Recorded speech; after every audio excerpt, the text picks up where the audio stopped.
is the Diary of a Lady Band Director podcast, brought to you by the Passion Is Network.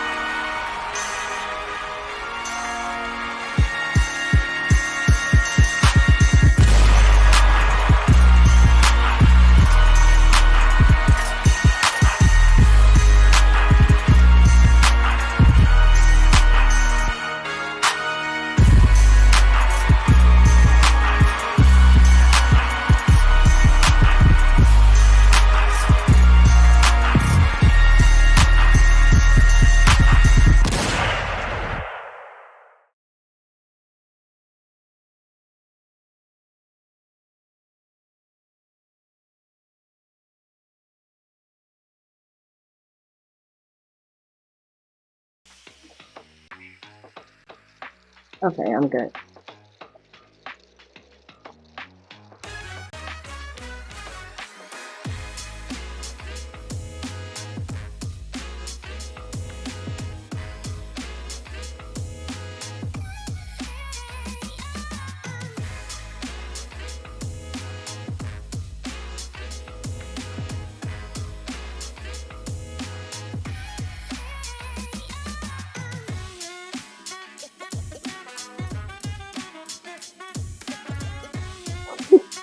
I like this music. All right. This music kind of funky. Jay, what is it? This kind of hot? Kind of rowdy. Yeah, I was like, wait a minute. Hello, what's up, good people? What's up? It's a Friday. I'm glad it's a Friday because this week wasn't it. Ari, you nod your head. This wasn't it. Man, we started. This school. is not it. Man, we started school on a Wednesday, so we started on the hump. So it's been crazy. We started turning the corner today though, but they gotta reset everything on Monday. Yeah, us public school teachers, Dr. Wooten, glad to see you, Dr. Chisholm. I feel like I don't have enough credentials to be on my own show at this point. I'm like Doc. I feel like Ari on his way to being Doc, Marino on his way to being Doc. I need to get my life together. I know. I need to get my life together. So it's good to see y'all. You can have a doctorate in experience. You don't have to have There a you piece go. of paper. They're not gonna pay you for that. Well, that's true. Well, they don't pay you I that want way when the you got the paper. doctorate. I want the doctorate. Hey, good people. Listen, first of all, it's good to see y'all on this Friday.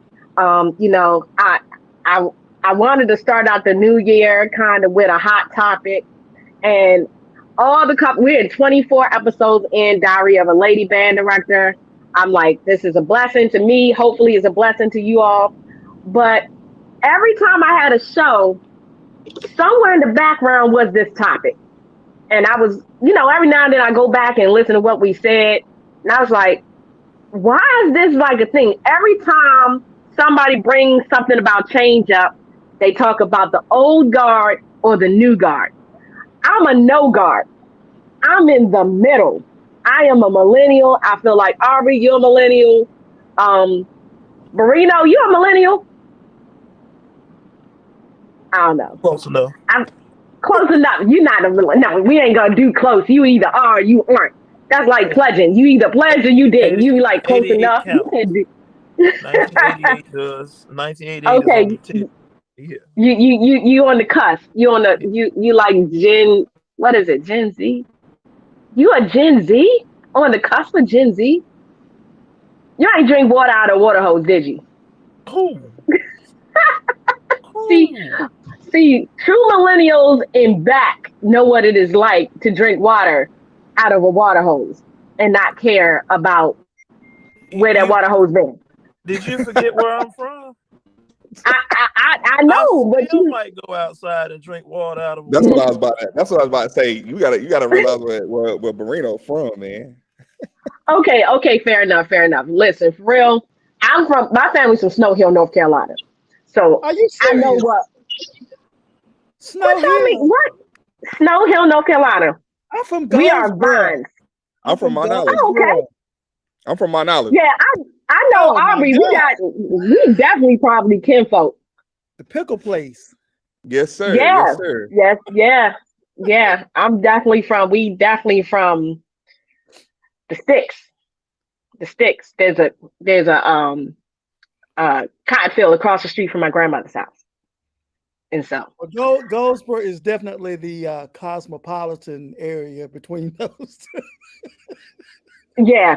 That's a story. For real talk, they didn't pave the road to my grandmother's house until I was in high school. It was a dirt road all my life. And there's still a corner store. I remember getting Coca-Cola, like, they Pepsi drinkers. You can't say Coca-Cola. But, you collect the bottles, you turn them in and get refills. Like, I'm from that part of North Carolina, that part of the country. And my family, they moved to Maryland, but they moved to rural Maryland, too. I decided I was tired of rural Maryland and moved to Baltimore after college. So people like, you a Baltimore? I was like, don't do that. Don't you do that. No, I'm not. I live in the suburbs of Baltimore County. So I don't even live in the city. People like, you from Baltimore City? They be shooting up there. I was like, what are you talking about? I got deer in my yard. Deer, fox, groundhogs. Like, I live right in the cusp of a state park. So yeah, I'm still in the sticks. So anyway, welcome to Diary of a Lady Band Director. First of all, it's I like to say that now, the only Black woman podcast about band and everything music education. As usual, we like sharing the stage with all our dedicated viewers to gain more insight and encourage dialogue throughout. So you want to share your insight. If you're a viewer, we put the link in the chat sometime, post it up there. You click on it. Good talk today. And we got a lot of music professionals because I'm be real. I'm a band head, but I am also a music professional. I don't think one is bad and the other's bad. I'm just gonna say that I know how to walk both lines because I'm in it for life, and I love all of the parts of the culture that make us us. So, without that further ado, just to say a little bit, Berger, he still at work. He gonna be joining us a little later. We hear soon to be Dr. Antonio Barrino. I'm gonna speak it. So I'm gonna call you prof. I'm gonna call you professor. Black people put a title on everything.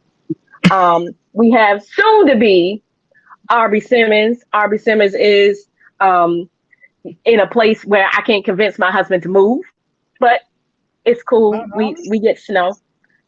And he's an educator, works at Savannah State, doing his thing. One of my dope Phi Mu Alpha brothers.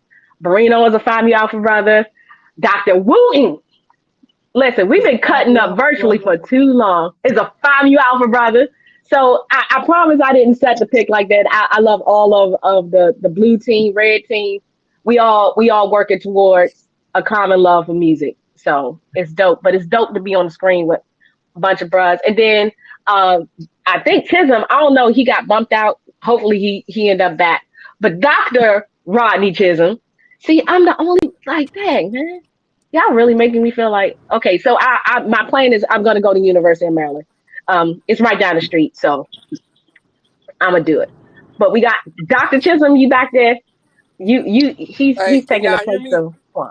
Yeah, we heard you real good. We can't see you. Okay, what's up, everybody? How y'all doing? Now I can actually talk. Man, I had some connection issues out here, but what's good, everybody? It's good to see everybody.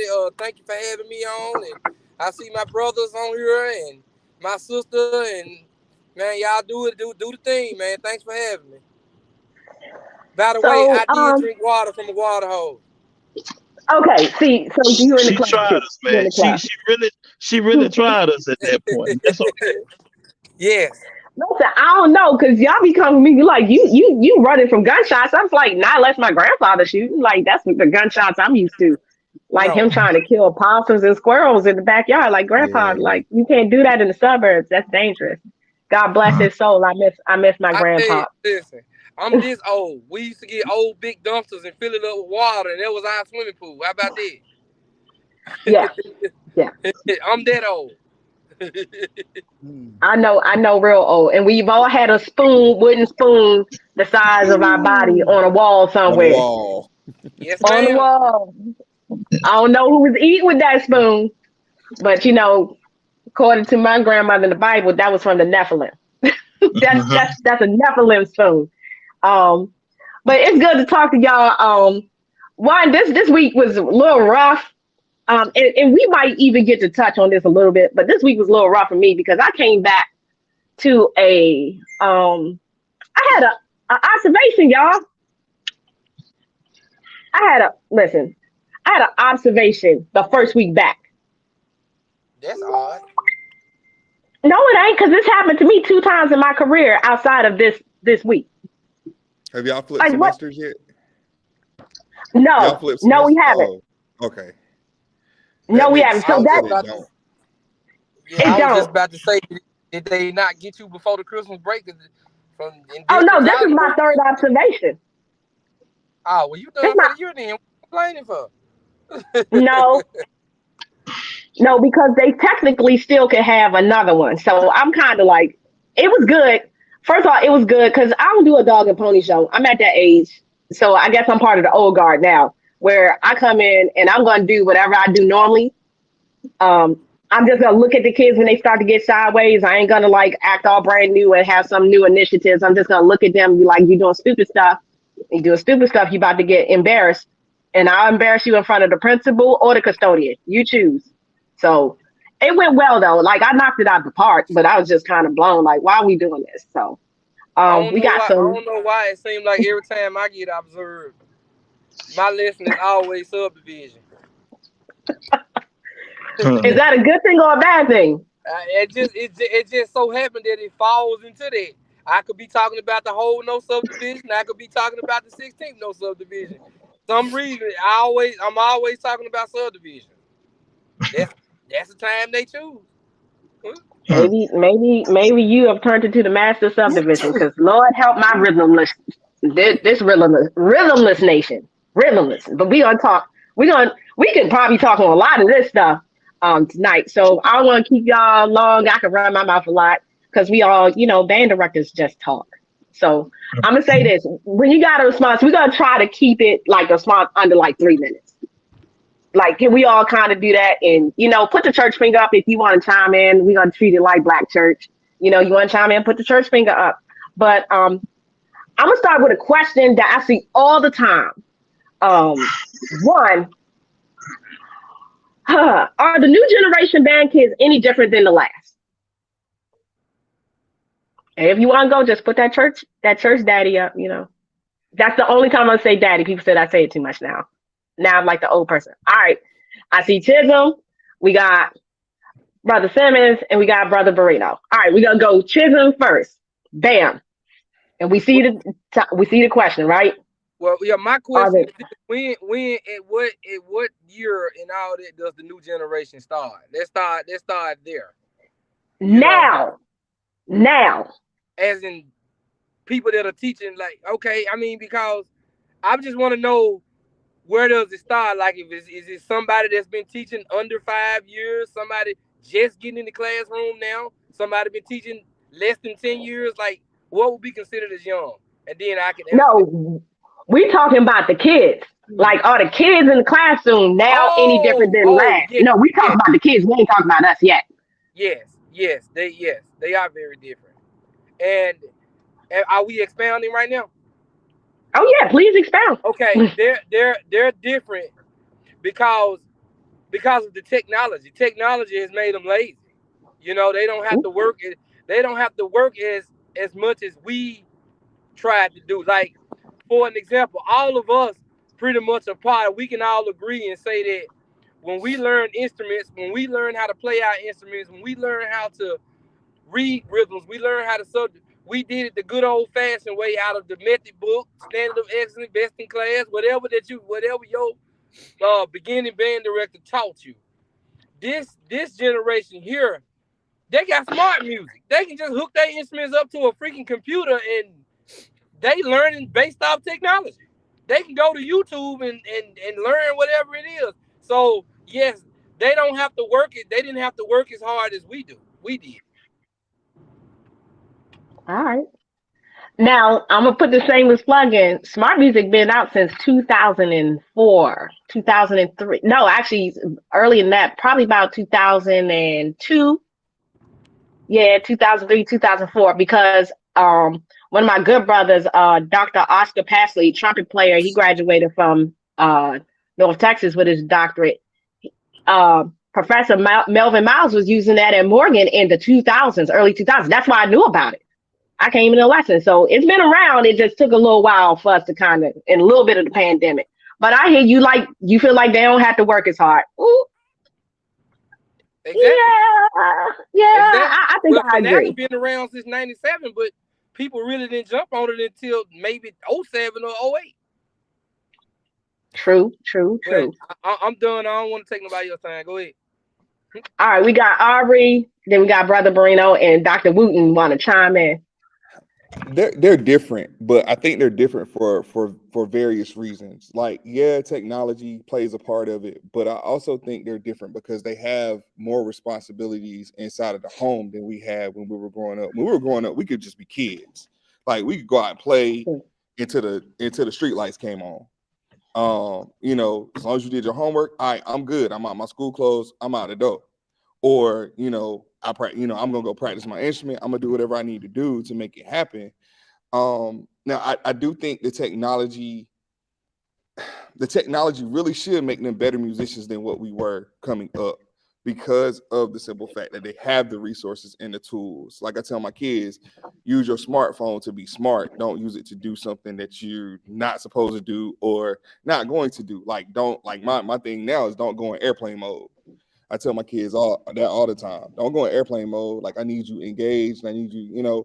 So they are very different because of the responsibilities and accountability that their parents put on them, because like, times have changed. Socioeconomic statuses have changed. Like, the middle class really ain't the middle class anymore.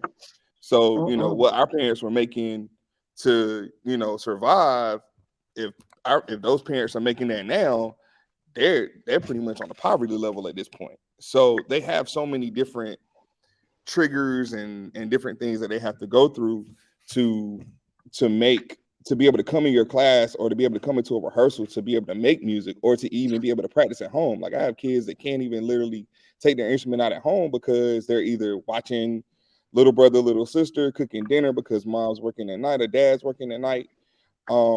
So yeah, they're different. I can't say that they are lazier. They just don't go outside anymore. Like, these kids have video games and everything else.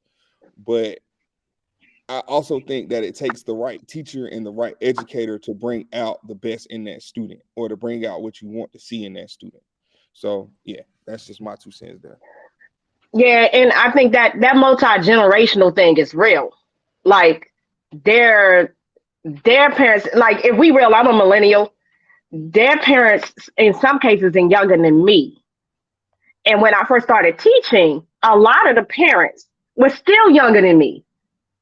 So, like, when I was teaching, about, at least by the time I was 30, it was very common for me to have a middle schooler where their parent was younger than me. Like, that didn't happen. At least it wasn't like commonplace when I was a kid. You didn't have parents who literally were 5 steps from school themselves, like 5 steps out of high school, if they were out of, like, really, really grown-ups, if you could consider a full grown-up. Because we all know, like, college years ain't real grown-up years. Like, it's not until you about 30 in your mid-30s, you start to be like, okay, I'm trying to get a house. Like, they got kids on top of kids they watching. And it's sad because, yeah, they don't get to be kids, so they don't get to enjoy kid things, which I think affects, to me, band. But Barino, what you got for us? Can y'all hear me? Let me make sure that first. Am I coming through? Yeah, clear? we can hear you. Yeah. All right, cool. So in a nutshell, it's gonna be kind of a piggybacking thing, because I think definitely what I was thinking has already come out. I do think there are some differences with this generation of children as far as their abilities, as far as resources. They're the technology savvy generation. At times, yeah, they can get real lax, real lazy, more often than not. But I think a question to that one, I think, would be: did the children change or did the parents change? Oh, I was pushed 1,000 because I had, maybe it's because I grew up with my grandparents, but I also look at not just that, the communities that these kids are coming from. Like as a kid, we had the NYSP program, and we had local this and that, and a lot of these kids don't have that. So it's kind of getting ruined. The kid is getting ruined by what's surrounding them and what they're not getting at home. So a lot of times band directors are playing mama, daddy, big brother, all of that in that equation. Because when that kid goes home, they either don't have structure or anything like that. But to me, I don't think you can fault the child for that. I think in some ways it's a disconnect between what a parent should be, and also at times some of us getting in our head, well, I was raised this way, so they should be this way. And that's when you get to the term of out of touch, where some people can truly be out of touch because you're looking at it for what you endure. Like we mentioned, smart music. Let's just call a spade a spade. Yeah, it's been around for a mighty long time, but you know what else has been around? Conferences that a lot of us didn't go to until recently. So until we are honest about, were the kids limited in resources, or did we limit them by not going to get them? Those are questions that I guess just comes to that. But y'all know me by now. I'm gonna shoot from the hip, but that's my spiel. And I think that's important to say, and I'll go last. Who changed? Like, are kids still born the same way? They made the same way. Like, we all kind of come out the same way, but it's the environmental factors that are different. And part of that environment is the village. That village is different. Kids are only going to respond to the village they in. But Dr. Wooten, my troublemaker. Dr. Wooten is OG troublemaker. You are. Yeah, I try to be. It's them Goldsboro people, man. I tell you. Cherry Hospital is there, but but anyway, everybody has said a little bit of what I was gonna say, so I agree with everything that everybody has said. And so a term that I've come to use lately is and Professor Barino said it in a different way, but digitally savvy. These kids are digitally savvy. And so they grew up with the internet. I mean, it's just an everyday thing to them. And so for old people like me, what I have to try to do as best I can, and I have my challenges, is to help them make connections, using this technology. Because like I said, I certainly didn't have that. And look, and there's a book that we used to use in middle school, and I've been trying for 20 years to find this book and can't find it. It's called Get in Rhythm. So if anybody know anything about that book, I can't remember the author or anything. I just remember it was a great book, Get in Rhythm. But what the technology does, what I see it doing more times than not, is giving the kids a crutch, and it makes them lazy. They have more access to information than at any other time in history, but yet they come in there and they can't keep time. They can't count a rhythm. I mean, keeping time and counting is different, but but they struggle because what they try to do is play by ear. And sometimes they do that successfully, which doesn't help them when it's time to read. But sometimes they don't even do that very well. And so you go to these concerts sometime, and I still try to go, to concerts and things, high schools and middle schools, and you hear groups that don't play very well rhythmically. I mean, we're not going to talk about tone, but they've got all this smart music, like you said, Krystal, and all these other resources. And I'm like, well, why in some cases is it worse? And I think somebody else said it, maybe it was Dr. Barino, the teacher, the connection between the teacher and those kids to motivate them to do the right thing, to use the technology the right way. And it's funny, like, as somebody who was the tech chair, I always end up, the technology conversation always comes up with young generation. Like, and people know I live by technology, but I don't think people also know in my classroom, right by the door is a blue bin called Do Now. Guess what's in it? Worksheets. Like, put your phone, like today, had a review. Put your phone on the board. You can touch your phone after I get what I want out of you. I want to know what you know without that device. Because it's a tool. Tools can help you or they can hurt you. That's how I look at it. And if we don't teach them how to use the tool, I don't think the tool can be a crutch or the tool can be a hammer. For me, if I had smart music, that wasn't shit I couldn't play. Like, excuse my French, but if I had it when I was in college, man, I would have been on it every day. Not necessarily because I couldn't play without it, but just having an accompanist. Because you know how it is. Most of us know what it's like to try to get that accompanist for your recitals in college. Especially if they're good. You can't get practice time with them. But to be able to, that little follow me function, man, I would have been all on that follow me function. So the best I had, Krystal, and everybody was, y'all remember Music -1? Those albums? And so that's how I learned the Weber Concerto and the Cavallini. You know, I'm a clarinet player like you, Krystal. You know, that's how I learned a lot of that repertoire. There were these albums called Music -1. So you had to have a turntable. Dr. Wooten, you telling your age now, Bob. I know. I ain't scared of y'all. But hey, quiet as he kept, I remember that too. But you had to have a turntable that you could adjust to 33 1/3 exactly, you know, to tune, because it gave a tuning pitch.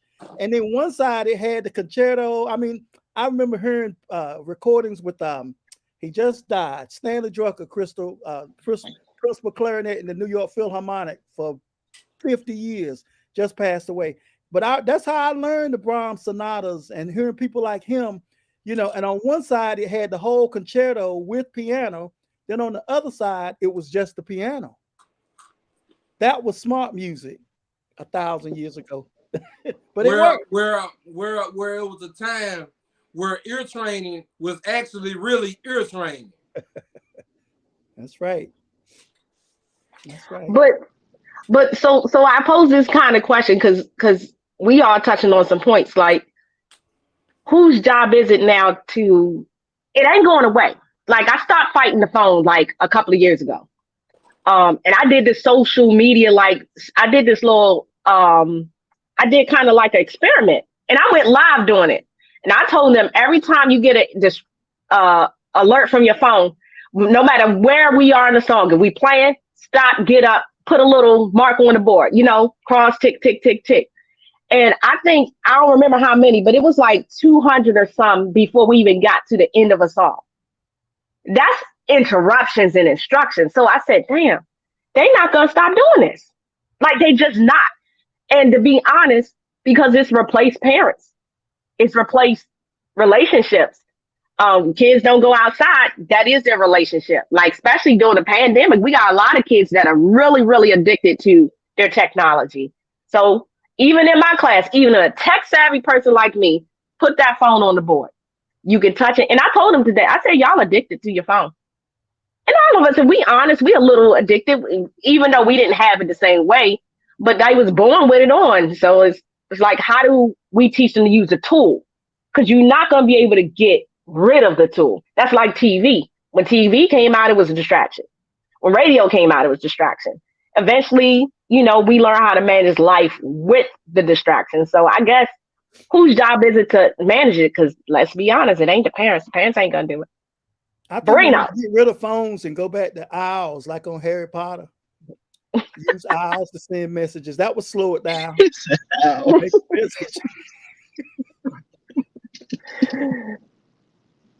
But You can find an owl. You know what kind of lawsuits what happened in public school? They be like, "What you doing with that damn owl?" But I but think right the now, I saw your accountability. finger, and is that you talking, Chisholm? Oh, okay, It your was camera me. off, but It you was talk. me. Okay, But the obligation is always still going to be on the person in the instructor role. You are the area expert. So if those kids change, that means that somewhere along the lines, that means I got a conference I got to find. I got some type of workshop. But you said something, Crystal. You know, TV was a new thing at one point. TV was our constant. But one thing about it, my grandmother was a retired educator, and she would turn that TV off, and you're gonna get over there, you're gonna write. Once you finish what you have to finish, then we can look at the TV. Then we can get that going. But for me, like using we're gonna use Muse Score and Finale as an example. I always have students that bring arrangements to me. Everybody wants to do this arranging gig now, but I think back to my mentor, Michael Hendricks. Like, yeah, I bring him stuff. He didn't really answer a lot. Oh, but orchestration and arranging came around. And the thing is, as the expert, you have to be willing to tell that student what I'll tell my students now. Now they may leave my office and go find somebody that's going, I guess, I don't know, tell them like, yeah, well, to keep going the Muse Score route. But if you can't grab that manuscript notebook, if you can't dig into those tonal harmonies or anything else like that, you got all this YouTube at your disposal. They have all type of mini workshops that you could be looking at to advance yourself, which in turn, teachers should really be afraid of this fact. Do they really need you? Because somebody's already taught what you have teaching them now. You got to get in, and if a student knows, coming to that bridge between high school and college. If I came from a high school and my band director was teaching me this outstanding pedagogy, and then I get to your college band and you're not, which one was truly advanced? You preaching. You preaching. Which one was truly advanced? I heard a middle school that would play circles around college concert units, but I ain't gonna get into that. What I'm saying is the proof is in the pudding. It's in your teaching. It's right there. It's always gonna come back to the teacher. And you talk about the old guard versus the new. That old guard, they had to go through them rigors. They had to go through those things. Some of the new guard, no. Just realistic about it, no. But they have become the popular. And I'm still I would consider myself in the new guard, but I respect the old. I came up through the old. So I really, but that's just me. Dr. Wooten, you got the church thing up? I consider myself a bridge between the old and the new. And like you were saying, Dr. Barrino, you're talking about the kids and technology. I go in the classrooms. I don't do it so much now, but observing student teachers. And so I see the cooperating teacher, teaching sometimes, as I'm there to see a student. And I see cooperating teachers or teachers in the profession, they abuse the technology just like the kids do. They abuse. I mean, I get upset when I'm sitting there judging at a festival and the director comes out there with a tuner and goes down the line, one kid at a time. And you got 50 kids in the band and they play and you tell them, pull out, push in, pull out, push, what. I mean, I'm ready to give you a 3 right then. And I ain't heard you play nothing. So teachers, I hear what you're saying and I agree with you. But sometimes some of the younger teachers, and it's not all, it's some, they abuse the technology too and use it as a crutch. I mean, when I look at, I know young teachers that don't even know the fingerings on their instruments. Well, how you gonna help your flutes just because you play trumpet You don't know your flute fingerings, you know? And so there are programs out there that you can use to help you learn that stuff. In addition to the classes that you had. I mean, I student taught with a percussionist who was hell on me. I mean, tough, but he could hear like nobody's business, and he knew them instruments and he knew them kids. That was back when, Jesus was born, when I student taught. Cut it out. I told you he cut it. But let me, when I was there. I like this student teacher talk, because this is where the next new guard is coming from. And me and Dr. Wooten talk, but I'm over I'm over student interns now at the university. Like I'm assigned 2 for the spring coming up, and I had 1 this fall. And I've had several over the years. And I teach method classes. And I'm gonna tell you, just method classes, that's driving me nuts.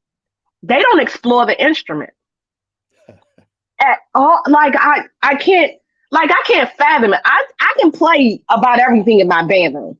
Like, because my method courses was like, here's the method book. Have at it. We know. Whether that was first, whatever, have at it and teach yourself. Nobody really taught me how to play a scale on trumpet. Like, there's a finger chart. You know how to read a clarinet finger chart, read a trumpet finger chart. Oh, you see this rudiment chart? It's rhythms and their patterns. You learned patterns in kindergarten, right? But my students have to be told what the next thing to know is. Right. Yeah. And I'm telling you, it drives me nuts, because I'm like, you're going to be in front of a kid. You're going to be in a classroom of 30 to 60. My largest class was 72 kids. And you don't have time to go in that method book. You ain't got time, like, especially if it's beginning band, you ain't got time to go find the answer. You're going to be fixing a trumpet in one hand. You're going to be signing a pass for a kid who's on a special program with an IEP in another hand and filling out paperwork. And you're going to be like this. Be natural. Trombone, you're not quite in third position. We argue this all the time, because I made a trombone player so I can have in-house clinicians. Love you, Dwight, but I can't play that trombone. But I know the positions, I know the tendencies. And they don't explore to even know what it feels like. And so when it's student teaching time, I'm looking at them, I'm like, it's hard. You're struggling with one kid who can't get it. That's 60 kids in your class. There might be 60, 50 kids in the band that are beginners. What you gonna do? You gonna Google it? All right, Aubrey, and then Chisholm, who's eating. So what I like. The new guard or the new generation, I think what they're losing is, and it's happening across education, they're losing the problem solving skills that go along with band. Like, we don't have critical thinkers anymore because of the technology. It's easy to Google and answer. Like, I tell my kids, hey, Google's free.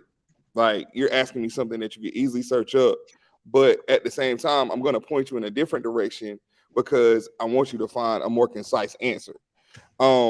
But again, we're losing. You have a lot of these problems in these rehearsals or in these classes because you don't have solution-oriented people. They're always focused on the problem because somebody's always solved the problem for them, and that's the new parent. They make them. One of my band parents put it really, really well, and I can't remember the term she used, but she's like, the parents enable the kids to be lazy or not to be accountable for certain things. And we try in our classrooms and band rooms to try to make those kids accountable for something. Like just now that our semester's flipped and our ensembles are changed, like all of my kids have to turn in an ensemble contract. So we have all of our rehearsals, boom, all of them you have the dates, you got your LGPE date or your performance festival date, you got your pre-festival date, and you get 3 absences. That's it. So I'm making everybody accountable. And now somebody's like, well, what if I have to work? You need to solve that problem. That's on you at this point because I've done the work. I made this work. And one of my kids was like, he really did make this work for everybody. And he said, if you mess it up, that's your fault. So again, you got to figure out how to solve the problems. Like I was running into a problem of having kids that play tennis, having kids that play soccer, having kids in beta clubs. So I'm like, okay, let me inconvenience myself so I can have the best product for them because I know they want to be successful. And let's make this thing work. I don't think too many newer band directors are like that. They just want band now. All right, I want to sound great now. I want to, make this great now. So, you're not going to have those band directors that are going to go after that tougher literature. Maybe some because they can't teach it. Some because, it's just easier to make this grade 3 piece sound great than it is to make this grade 5 piece sound great because there's more notes. But I got a question, Aubrey. Isn't this, and everybody, isn't this like largely an American education problem? It is. It is. Because I think I don't think everybody's dealing with this to this extent. The accountability piece for the student and the parent has gone down significantly, especially since COVID. But I got this question before you go, Dr. Luton. But now the parent that made that started that, guess how old they are now? They're my age and they're grandparents. So even the concept of an old guard doesn't really exist in the same way, because we used to have teachers who were, the average high school teacher when I was in school were in their 40s and up. And elementary school, like I look at some of my son's teachers, I'm like, you're a kid. And I'm not saying, we all started at some point, but like the whole population of the school are my age and younger. And if they're my age, I'm old. If you teach longer than 5 years, you're old. And if you teaching, like, I think me and Aubrey probably got at least 15 years and up, you're a vet. And that's amazing to me because I'm still figuring out stuff in year 18. And I just don't understand, like, at some point though, that new guard becomes the old guard. And that's scary to me. That new guard doesn't even become middle guard because a lot of the middle guard find something else to do because we do. Money, yes, we because do. of the money, because of the lack of money and resources in education and the lack of accountability where I think accountability needs to be. And what happens is you lose a lot of good teachers because, and one of my colleagues put it best. She said, if you want to stay in education, don't do a good job.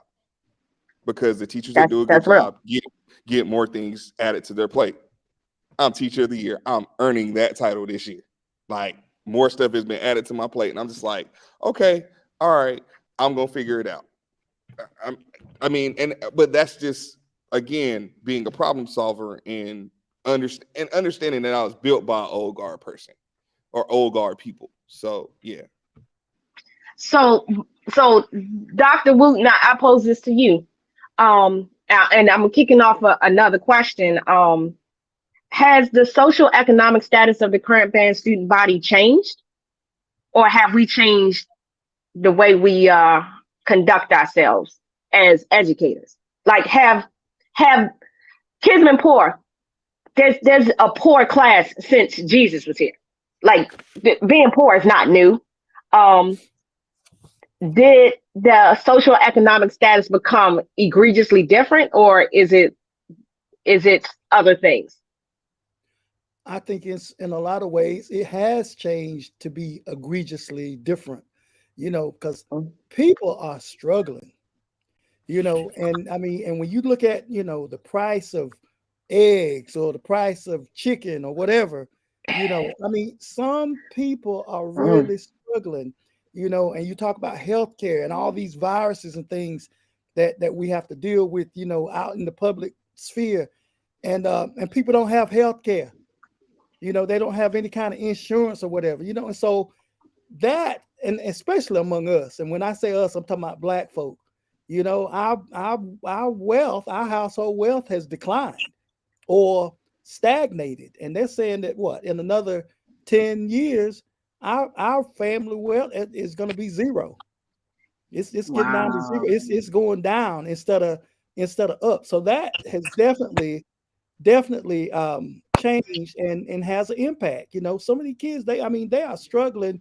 I mean, we want rich, you know, but I won't, you know, trying to find out where I'm asleep tonight, or, you know, if I was gonna have something to eat before I went to school or when I got home, you know, that type of thing. And so those things are real.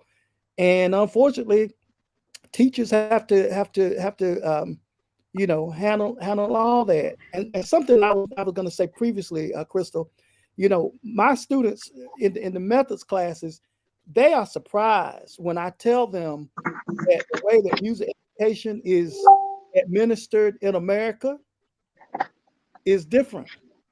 If you go to a European country, I remember going to Peru, going to a middle school band. It was an all-girls school in Peru. Going in there and working with the band, you know, it was wonderful.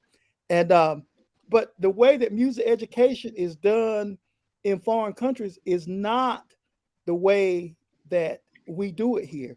We spoon feed a lot, you know, and like for instance, I mean, if you want private lessons and you live in Germany or somewhere, you're going to have to go to a conservatory. You're going to have to go find a private teacher, because a lot of times band, orchestra, choir is not taught in your school the way that it's taught in America. And my students were stopped.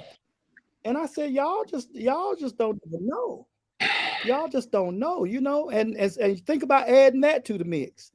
In order for you to learn how to play the clarinet, you have to go find a private teacher, because band, you know, music is not typically taught in your school.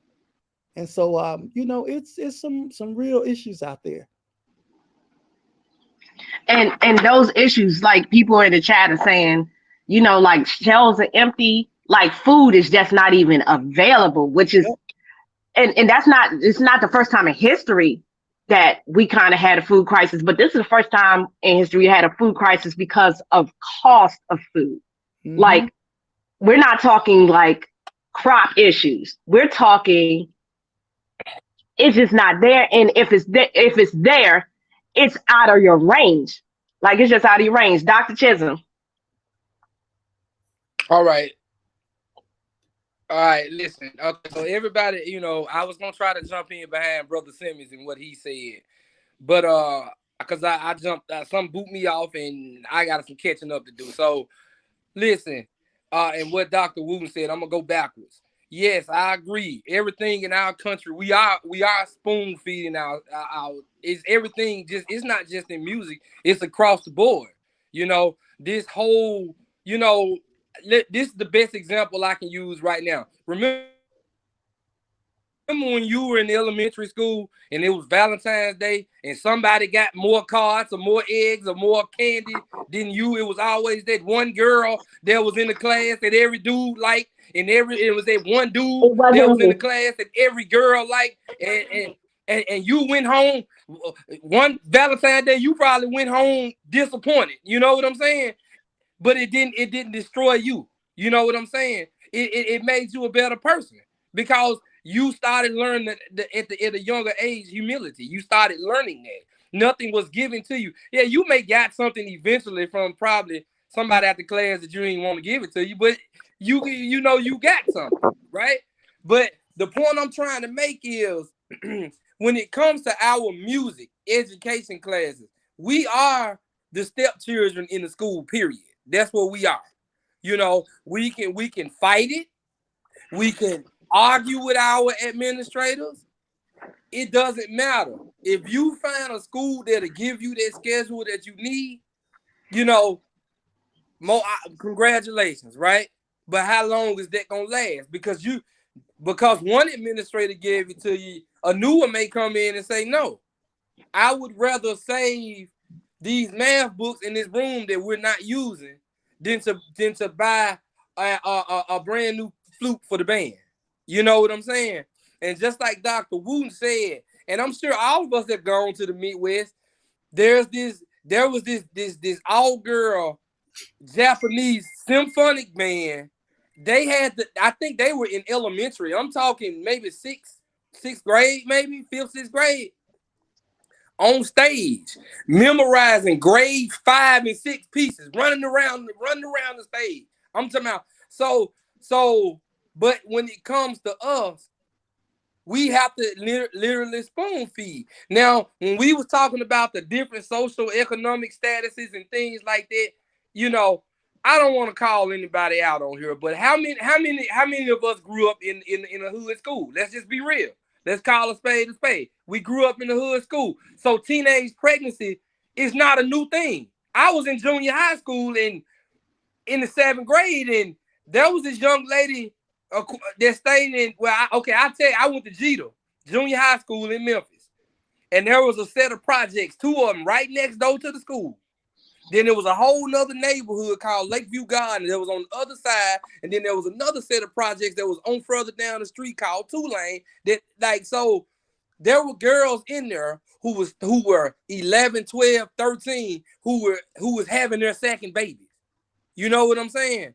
So I'm not saying that that's something that we need to write off. I'm just saying the problem actually existed then, and it's still here now. Right? And so the point I'm trying to make is when Brother Simmons said we have too many people who are trying to solve problems, then actual, you know, that didn't stop our teachers back then from working with us. It didn't. You know, and then we got this technology, talkies, Lord have mercy. We got this technology on today that, you know, it doesn't require them to work. And somebody said something about accountability. No, it's not being held anymore. Why? Because all these younger parents, and I'm not saying anything is wrong with this, a lot of parents have that mindset of saying, I want my child to have more than what I've had, right? And there's nothing wrong with that. There's nothing wrong with that at all. However, what happened to, y'all remember that one report card that you used to get right before Christmas? That's the one that all kids hated because you know that your parents are going to take some of that stuff back to the store. They don't even flinch. They don't have that anymore. They don't even flinch if them F's are there, them D's. Exactly. They don't have that anymore. You know? Mm-mm. And one more thing, let me say this one last thing, because there's a picture. It's an old picture. I usually post it on my wall at the beginning of every school year. It said something about it had, I forgot, it was like Teachers Den, and it showed that the teacher was talking to the parent, and the parent was fussing at the students for having bad grades, their child for having bad grades. But then it said the student now, and then it showed the parent fussing at the teacher because the student failed. You know what I'm saying? You know, where's the accountability? It's funny that word accountability keeps coming up. So I don't want this to be new guard bashing, because there are some new guard that will spend their entire time at school. They're not married. Yeah. Aubrey's still in the classroom. They're not married. You know, they're trying, like, I love seeing the brothers post, like, especially the elementary school music teaching brothers. Like, we need so many of them. Like, we needed to get off of that. It's the women that need to be general music teachers, because some of these brothers are dope. Like, he cut up, but Leon and they be dancing, like they bring fun to the class, and they bring that youth that younger kids do need to see, kind of somebody who's not sitting at the desk. Because if we honest with ourselves, a little bit in the old guard, teaching wise, we thrive because we did have that teacher that never got up, that was reading the paper. Like, I could definitely recall other teachers when I was a kid at the desk the whole time.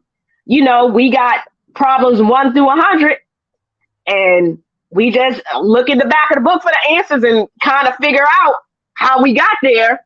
But there's a lot of old teachers that were lazy too. And we do need that new blood. We do need that youth. especially on the lower level education, to create, you found it, to create that kind of sense of energy and excitement about learning. Because some of these kids aren't excited about learning. I used to love school.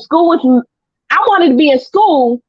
Summer would hit, but eventually we all would be like, hey, wait a minute, when school? I can't wait for school. Like, I got kids that come in and, I mean, off the cusp, they'd rather be doing something else. Even for classes like music, which is crazy to me, because that was like music, art, dance, drama. That was the class that I couldn't wait to go to. Like, I just couldn't wait. That was the best time of my life. So we do need that young energy, like, because there's some that needed to been out of the classroom because that energy died. Not saying that, age has anything to do with it. I wore my $160 dunks to school, and the kids, they kind of gravitate like, oh, Miss Williams, you wear dunks? I was like, I like sneakers too. Like, don't do me like that. I'm still fashionable. Don't try to make me that old just because you don't have no fashion. But we do need that energy. Like, that energy, a lack of that energy, I think, has caused sometimes a rebellion from the new guard. Like, I remember that teacher that told me I wasn't gonna be nothing. So I'm gonna do completely everything in the opposite of what I experienced. I had bad teachers. I was in the ghetto, and we had teachers that didn't look like us that said, I don't like you, you poor, you disruptive. Sometimes that disruptive kid is the smartest kid in the room. We all know it. And they just looking for somebody to challenge that, and some discipline too. So I put a disruptive kid in charge. I was like, all right, you so big and back, make sure everybody over there knows how to play this. I used to take the school cut up and make them a section leader, and then observation time, here come a principal like, you send them down the hall with him? I said, yeah. And they're going to come back and they're going to know how to play everything. Because they already look up to him, but I would tell them, when they can't do it, guess who I'm coming for? I'm coming for you. So we do, I don't want us to think like the world would be so great if everybody was old. Nah, because we get tired, because I'm approaching that tiredness. The tiredness, like Curtis Akeem called it, the tiredness is starting to settle in. Like, Friday comes and Sunday comes, and I'm like, damn, we just got to Sunday. I gotta go back. So that's what I wanted to say. Aubrey, you want to chime in? I thought I saw a finger, but I'm looking from my phone, so the screen's small. Someone said in the chat, Barino. Oh, that's your finger up, but you checking your hat, man. You muted, my boy. You muted.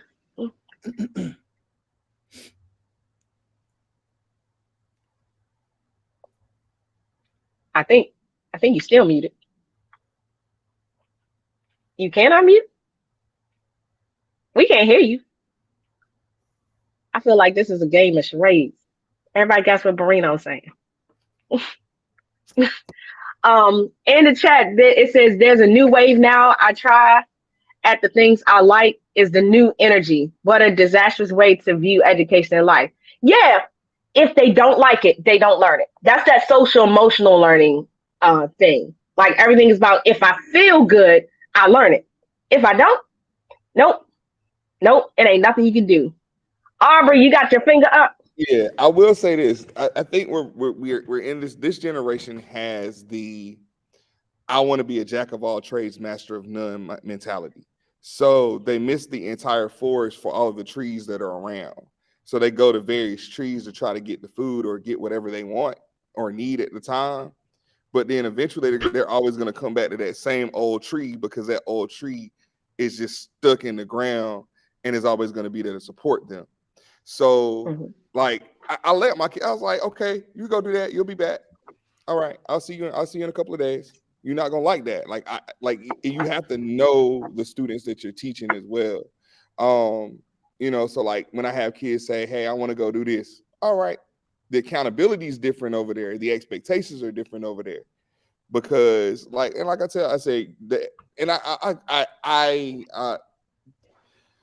I'm gonna brag. I don't think anybody's expectations in my school building are as high as mine are when they're in the band room.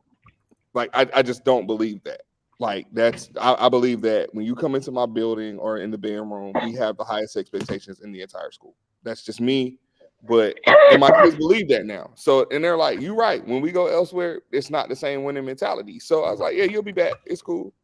But we have this, I want to go be marginally good at something versus being great at something generation now. They didn't make themselves like that though. Like all the kind of problems we see or say in students. I have to always, even it's easy to get caught up kind of like in blaming them, but that's like blaming. It's like victim blaming. They're a victim of how they are, because at the end of the day, it's going to hurt them if they don't know how to read. At the end of the day, it's going to hurt them if they don't have basic math skills. They always going to get cheated at the store. Like I used to watch students go in the store and come out $2 and $3 short. It's been happened to me because I guess I look young. I don't know, but I've gone in the store like even just this past year, and I was like, "How much was that again?" Because I'm looking at one thing and I'm like, maybe I looked at the price on the wrong side, and I'm mathing in my head real quick. I mathed in my head, and I was like, "Wait a minute, you owe me $2." And this is, I'm gonna be shoot straight. They didn't look like me. And they assumed that I couldn't count. And I had to say, did you notice that I'm wearing a University of Maryland badge right now? I'm not a student. Give me my money. But I watch kids go, and I even had to stop kids. I was like, go get the change. Oh, it ain't that much. I was like, if they do that, I pulled out a calculator. I said, if this happens, if they are 20 customers, okay, 20 customers come in the store, and they jip every one of them $2 to $5, up to $5. And you do that times 7 days a week, 365 days a year. It's a lot more than what you think. And they was like, but they couldn't even fathom that math in their head, because I go to school. I hate school. I don't know if any of you have had the parent that say, I wasn't really good at music either. Oh, I hated school. I wasn't good at school. That's like, my job is to make sure that they like school. And that's unfortunate. Like I say, that's unfortunate that school wasn't good for you. But if you give me a chance with your child, not only will they be good at school, they'll be able to use what they learned from me and other people to be what you want out of them. Like I always put it back. Don't you want them to not struggle? You want to see, because if you hit any parent, any halfway decent parent with, I just want them to be greater than me. When I say that, and they start kind of sizing you up, like, yeah, Miss Williams kind of walking in here fresh, and she not driving no blah, blah, blah, and she don't look like she's struggling as a teacher. When they start to do that in their head, they're like, all right. And then, you call a parent, they like, I told them I was going to call you if they didn't get right. I was like, wait a minute. Well, no. You, the parent, don't call me at 8 o'clock because they won't do their homework.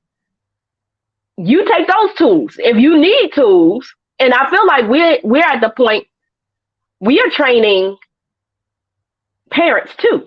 We're training parents how to be better parents, which is insane. Justin cutting up in the chat. I'm ignoring him. But I'm like, I'm not struggling. I'm a teacher. I'm not struggling. I teach music. I've never not had a job. I'm like, so why can't they do music? And then but we have to be those examples. Now, New Guard, I'm going to give them this credit.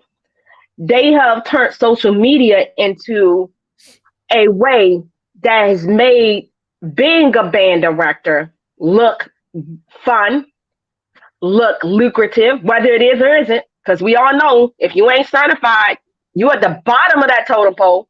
But we've seen them make it sensational. And that was a smart move. But in the sensationalization of it, the knowledge isn't as strong. That's not saying that everybody's dumb. I'm just saying, like, people ask me questions as a teacher that I'm like, I knew that as a first year teacher. Like I knew my fingers for all these instruments. This isn't because I've been teaching a long time. I went into the classroom where I knew about mouthpieces. I went in knowing rudiments. I went in knowing those things. So I think sometimes people look at the old guard as y'all are successful because you've had time to learn. And they don't quite know that without technology, without some of these things, we just had to know. And I think, I think maybe the 80s kids, we're the last stuff that you just have to know. I don't know. Anybody got to chime in? When old guard graduated from college, we were not old guard. There you go. We were young people, but like all those things you just said, the teachers that I had and just my personal motivation, I knew all of that stuff and more, at age 22 when I took, before I took my first high school, middle school job, and so don't, we, there's a reason that we old guard. But you just stay. But still, there's no excuse for you, graduating from University of Illinois, one of the top music education schools in the world, and you don't know the fingerings for your instrument. I'm sorry, but I don't teach at University of Illinois, but but it ain't perfect nowhere. But I hear y'all though. I hear you. I will say the old guard though, like the folks that were before us, like they were just students of the game, and they were not afraid to sit under those people that they looked up to and ask the tough questions, and ask the questions of those pedagogical questions so they could get better. I think what's happening with the middle and the new guard is that we don't want to look dumb or sound dumb, and we're afraid to ask those questions or afraid to, go and not be the smartest person in the room. I think a lot of times we try to tend to go sit in that room and just kind of be, we want to either be seen, heard, or talked to versus, okay, I'm gonna sit under you and I'm just gonna listen.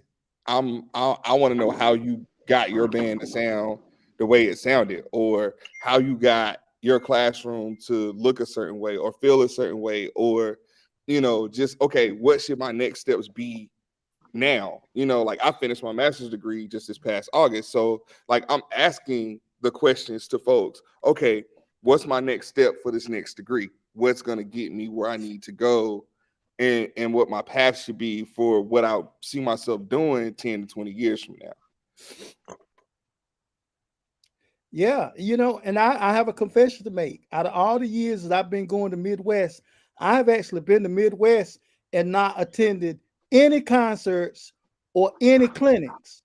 But I'm sitting with Eugene Corporon, my former conducting teacher. I'm sitting down there at Kitty O'Shea's in the bar till they put us out, talking about repertoire, talking about literature, talking about band sonority, balance, and blend. Or I'm sitting, I'm going out to dinner with this group of people and we talking shop, and some years I got more out of Midwest and a few drinks, than I did sitting in any clinic or any concert. I mean, the concert's going to be good. I mean, they ought to be, or else they wouldn't be at Midwest.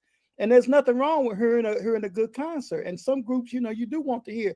But that's how I met Melvin Miles, sitting around, listening to Melvin Miles talk, listening to Emery Fears talk, listening to Arnold Gabriel talk, listening to Frank, but all these people talk, and that's what a lot of times the younger folk don't understand, and like you said, Dr. Simmons, they're afraid of not being the smartest person in the room. Well, why you got to be the smartest person in the room? Why you got to be the smartest person in the room? And I learn more by talking less. When I'm sitting when I met David Whitwell for the first time, one of the foremost authorities, if not the foremost authority on wind literature in the world, I was starstruck. But they was like, well, Ron, don't you want to come on and have drinks? I was like, yeah. And so I went and had drinks with David Whitwell, and I knew his books. because we had used him in undergrad. When I took Win Lit class, I knew all about him. You know, and so the youngsters, I'm talking about y'all, come on now. You know, and when you're trying to learn, you know, you serious about learning and improving your skills, you got to go where people are talking about what you need. You know, you got to go where they're talking about what people need. I mean, so the next Midwest I go to, I'm coming to hang out with you. I'll be there in 24. I'm not going in 23. It's too close to Christmas, but I'll be there in 24. I'm gonna find you. Well, look, I usually they tease me for sitting in one spot for hours, but before I can get up, somebody else that I know, a former student, a colleague, or whatever, and so then I might get up and move a few feet, and the same thing happens. But you know, but still, it's not always sitting in those clinics, because I didn't go to any clinics this year. I looked at the titles and I was like, please, you know, how to improve your oboe section. I'm like, well, why do I need to go to that? I ain't even got no oboes in my band, so why do I need? You know, they always say the best PD though is at the bar. Like we've been saying that. Me and Aubrey was saying that, and we got some people getting bumped out. See, this is the devil, because when you're having a good conversation, the technology gonna fail. Let me tell you though, if we were talking about some trash, technology be working and popping. It'd be shared all across everywhere, and we wouldn't have a glitch. But PD is in discussion, talking to people, and I'm not remiss to say that younger people in the classroom have taught me new ways of teaching too. Like, but you gotta open your mouth, and you can't be so egotistical to think that you know everything. Mm-hmm. And I will say there is a band director arrogance. Now I see it with older people, and I'm gonna speak from the women delegation. Y'all all got it. Not the women. The women delegation, y'all won't let us talk. You won't let us get on a podium. I don't care if I've been teaching for 40 years. My first time getting a high school, I had been teaching 7 years, and the person next door had been teaching 1 with no certification. I had 2 master's degrees when I entered the field. Why? Because I knew I wasn't going to get a shot without one. I know I ain't going to be no college band director without a doctorate. I know they're going to vet me. They're going to rip me apart. They're going to do all that. So from the women delegation, we have to listen, because nobody lets us talk. So we get really good at listening. Really good at listening. Yeah, we can hear you. Okay, good. Because I was trying to talk and wasn't getting nothing done. I'm sorry, Krystal. I didn't mean to cut you. You done gone.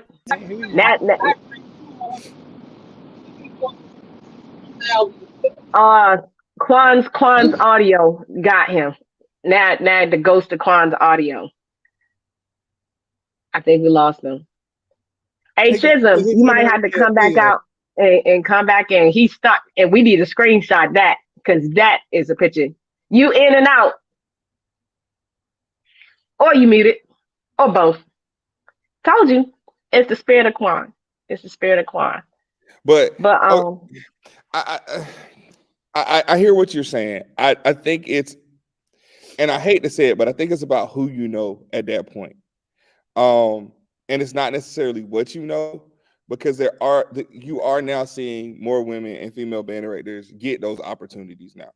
So I don't think it's about what you know, but I think it's more about who you know in your network at that point, or at this point. Now, I do think there is a large disparity still, but at the same sense, I do think that those opportunities are there. You just have to be in the right circles, and that's sad that you have to be in the right circings. But you know, if you ever come still say some stuff, guys. So I'm telling you, we still hear there's opportunity, but then there's also, at the end of the day, if you don't want me there, my credentials, and people will say, I can't wait till you a college band director. I was like, well, why when I apply, you won't even call back. Right. It's still there. I'm just telling you. That's like, I'll never say that the world is fair to Black men. I know it ain't. Yeah. But I'm telling you, it's still there. Well, if you ever Still come there. to, if you ever decide to trek south and come to Savannah, Georgia, my podium is always open. I will get off of I know, it. but I told you the mister, he don't like being hot and he don't want to go down there. Like he thinks he has to have winter. I am over winter. First of all, we ain't got no ozone layer, so we ain't never having winter again anyway. So that's But my Krystal, opinion. but Krystal, that's something, what you just said about the women's club or whatever you called it, you got to talk about that stuff in your methods class. You Oh, got I to do. You got to I talk do. about, you got to talk about, well, what is it like, guys, to work in a school where the principal is a woman? Because some guys can't handle that. And Some of you us know, can't handle it.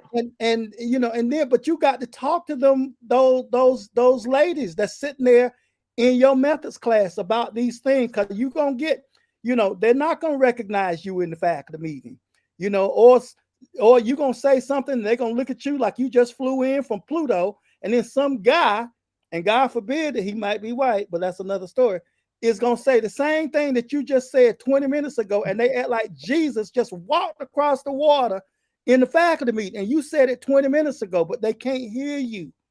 And so you got the, I just tried when I was teaching the methods class, the intro to music ed class, to get them thinking about these topics. And definitely when they came to me, and I loved it because I get them, the first class that they took in the music ed sequence was that intro to music ed. And then I get to see them 3 years later when they come back for secondary methods. And so I got to see how they've matured and how they've developed. But we got to have the same conversations, you know? You got to have the same conversations because you're getting ready to go do your student teaching now. Yeah, that's a good segue though. In teacher prep, you know, and that's a topic I wanted to talk about, teacher prep, period. Because that's in my method classes now. I have to say, you know, ladies, you might have to learn how to be way more assertive than you're comfortable with. Like I tell people, I had a meetup with one of my high school friends, and she said Krystal was a hermit and never talked to nobody. And she's right. Like people don't believe it, but I had to learn in this band director field, there's a certain level of authority you have to kind of have to promote from the podium. But that also goes into mentorship. Women don't get that same kind of mentorship as men. We hold clipboards still. We still hold clipboards and we still do attendance. And so just, you know, I don't want to tabernacle on that too much. But for young women directors, I see sometimes where they aren't assertive on the podium and the kids pick them apart because they don't have a strong back. That's what my dad would call it. You got to have a strong back. I obviously have a strong back. I don't care. I'm going to be on the podium. You're not going to talk over me, blah, blah, blah. I'm going to be in the meeting. I'm going to speak up for myself. But there's a reason that the mentorship looks different too. Everybody's afraid of a lawsuit and being in the room with the woman, especially if you're not. I'm just going to say it. They're going to assume, and nobody wants that kind of, they don't want that stigma. And some of the brothers, whether they may want to take a young lady under their wing to mentor because they see they've got the juice, so to speak, they don't want to risk it because they don't want to be in trouble. And that's the unfortunate thing of our society. But I got this question. And you do have to be careful with that, especially in the public schools. Now, college people can get away with it. I mean, how many times have we all heard? Not so much anymore, though. Piano. I remember my piano teacher was sleeping with my accompanist my junior year. But, you know, but she coached him on the Brahms sonatas, Krystal, and you know that piano part is hell. But so I didn't care. But, you know, but public school, if you do that and get caught, your career is basically over. I mean, and that's not, you know, condoning it at the college level. But, you know, I taught a class, and I created that class, God, I know it's been 30 years almost, called Diverse Populations in Music Education. And I taught it as a graduate seminar because we talk about race, ethnicity, gender, sexual orientation, all of that stuff from the perspective of a music educator. And so, and I just felt that it worked better as a graduate class, because these are older, more mature people, But what I would do, some of the handouts that I used in those classes, I would give those handouts to my undergrads just to start a discussion. I would give them the handouts. We wouldn't get as specific, and sometimes it got a little graphic in there. In that room, but these were grad students, so they were, because I ain't want nobody going home telling some fresh, sophomore going home telling their mama, what Dr. Williams was talking about, blah, blah, blah, blah, blah. Well, somebody better tell you, because you're going to be the one to get caught up in some of this crap sometime. And that statement, I hate to cut you off, that statement, you don't want to get caught up. I feel like the old guard, we can absolutely say there was things they could get away with. Like the laws behind some of the things, even best practices are different now. And I'll see I call myself the middle guard. I'm in the middle, and I got a question for the middle guard specifically, because me and Aubrey. I don't know if I'm new, old, or middle, but I'm back. He said, you don't know. I think if you're a millennial, you're kind of in the middle, to me. But I feel like the new guard, those who may have had old guard directors, because listen, the old guard stayed a long time. Some y'all, some I'm just gonna say some needed to go. So this is a question. And some still there. Even with some still they retire, they come back, they retire again, they come back again.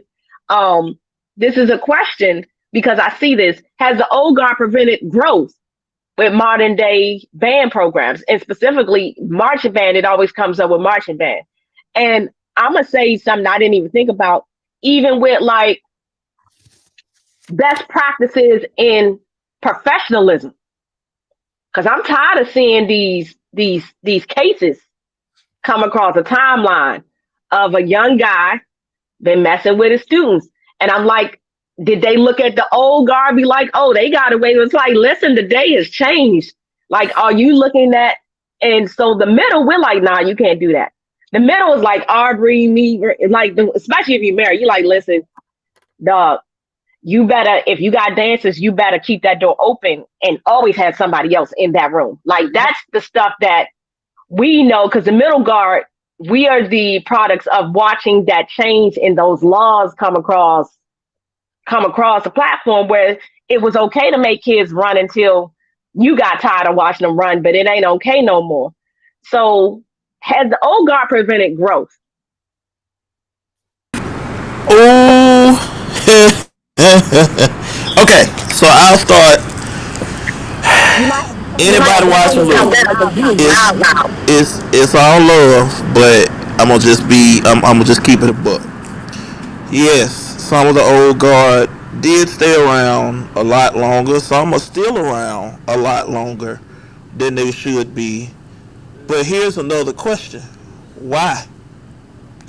Because at the end of the day, they came from a time where you had to have the qualifications in your educations to be in that room. So here's what happened.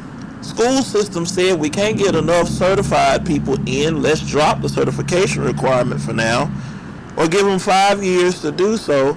And I say that so I don't want anybody to feel like they're getting picked on. Hey man, when I graduated from Grambling, I had a bachelor's in performance, but like that fall I enrolled in a master's in music education program. So yes, I did teach for a little while without it, but I was in the process of getting mine. If you're gonna leave without that certification, at least have your plan to get one, versus what, as you say, the new guard would do. Well, shoot, I know people who can teach better than some folk that's got it. Yeah, but we can get in some doors that you can't.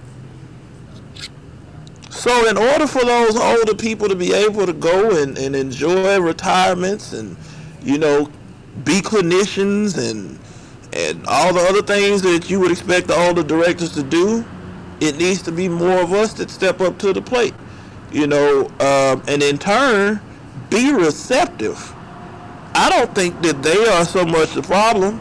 I know several old ones who, when they talk, It'll be a circle of cats that as soon as they through talking, yeah, man, we don't really listen to them because they out of touch. They don't really know what they've been doing this longer than we've been breathing.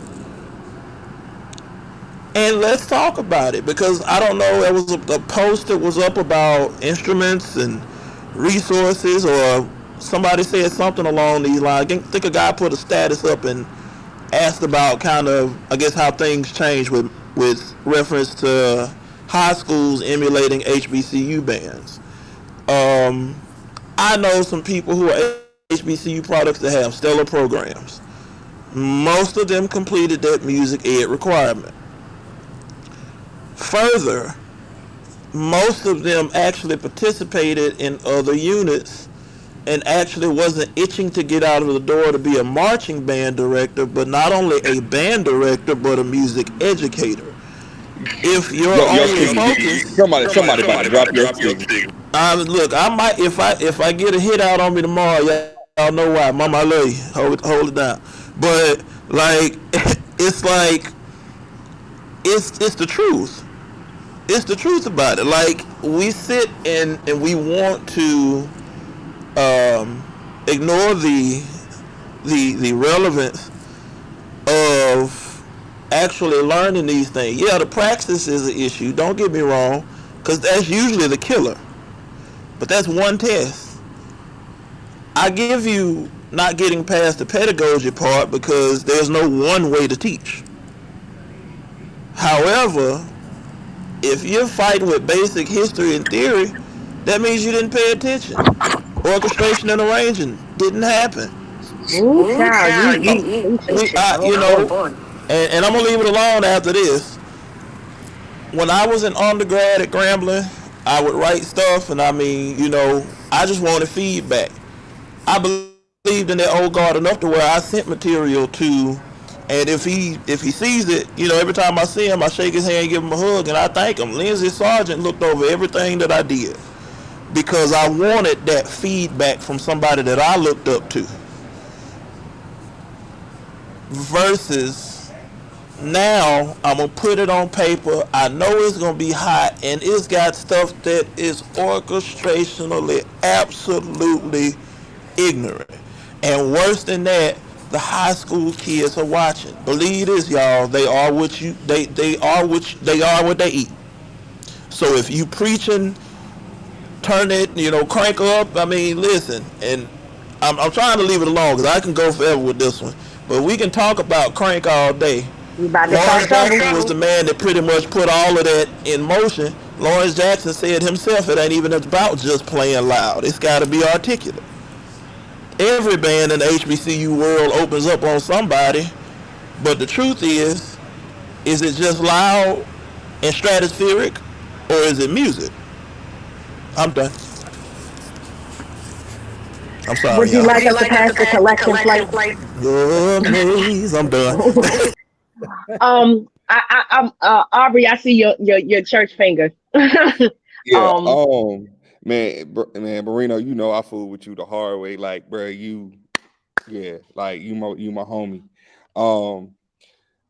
He hit a lot of points. I will say that the new guard is trying to push our art in a direction that the old guard doesn't respect, because the old guard had reverence for all of music, not just one specific caveat of what we do. And that's why a lot of the old guard and middle guard are better musicians, better pedagogues, and just kind of fighting this new guard that's trying to push one specific part of the art. Yeah, crank up, but you also have to have nuance. That's what makes music beautiful. Like, that's the thing. Like, okay, I know you can play loud, but can you articulate? Can you slur two tongue two? Can you make this sound like the recording I hear in my head? Or is there a counter melody there? Are the chords written correctly? Are you just gonna write in there first and verse so you can take that root up the octave? You know, like what is going to be the substance of everything that we're doing? Can your trumpets play a 3-part harmony? Probably not, because you didn't go spend time in the orchestration book to understand how to layer that chord or layer those parts, or you didn't spend time studying a score of something that you didn't write to understand harmonic structure, balance. Hey man, we pushing screamers nowadays, Doc. That's what we were. We push them screamers, But man. look, Put everybody on first and make sure the screamers come through and everything around it gonna balance out. I'm trying to tell you, baby. Listen, crank up. Burrito, you causing trouble. I'm gonna say something about that. Like we have lost the art of the success of Black people was being a jack of all trades and mastery of trades. Like we've lost like part of that. Like we're a compartmentalization society. Oh, I don't do that. Like even on our jobs, and even, you know, and everybody said it now, every now and then, but like if your boss asks you to do something that you don't know how to do or you haven't studied, like more often than not, we hear answers like, I don't do that. And I realized very quickly in something, like I always respected the push from Kevin Hart. And I like to try to think of myself like I had that same kind of push. It isn't anything I'm not willing to learn how to do if it's going to lead to my success. So I had a principal that was like, you know, we got a sound system and the band director operates a sound system. I'm like, damn, I'm not a sound engineer. But I got on YouTube University and I got in a book and I pulled out those, you know, those little pamphlets that come with the sound system. I found them in a drawer and I read them and I learned male to female XLR. Like, and now I can hook up a sound system and not just hook up a sound system. I can run your audio. I'm a band director. I didn't go to school for any of this. But what they haven't learned is that if you're going to be successful, you have to be multifaceted in what you know. And people say, well, I know, and you don't need all this. And I always tell them, I said, you're never going to make how much I make. Like, and if you do, you're not going to keep it long. And that might be offensive to some. It's because there isn't anything that if I get the job, I know how to go to the shed. Like that word shed has been lost with our community. Like I'm not good at it and it don't feel good.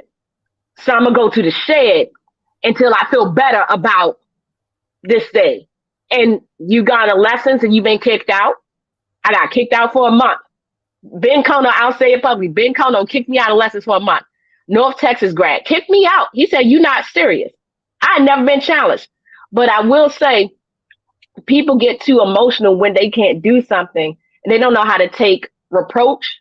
They don't know how to take correction. They don't know how to take criticism. And when you do it, you hating. And I'm getting tired of that word, you hating. I'm tired of that word, you hating. You hating.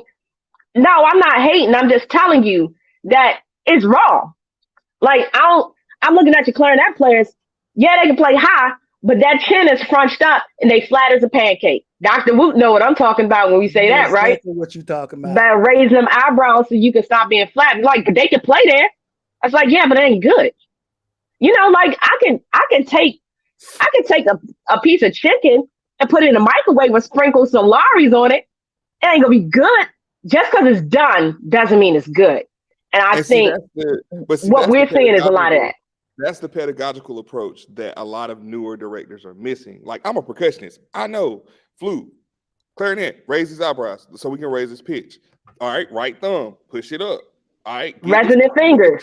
Right, like shade, these throat tones. Like I understand that because I understand and I went through this pedagogical training that a lot of the newer directors are either afraid to go through or afraid to put the time in to understand all of that. Which is like I can tell you now, there are very expensive that make past 20 seconds.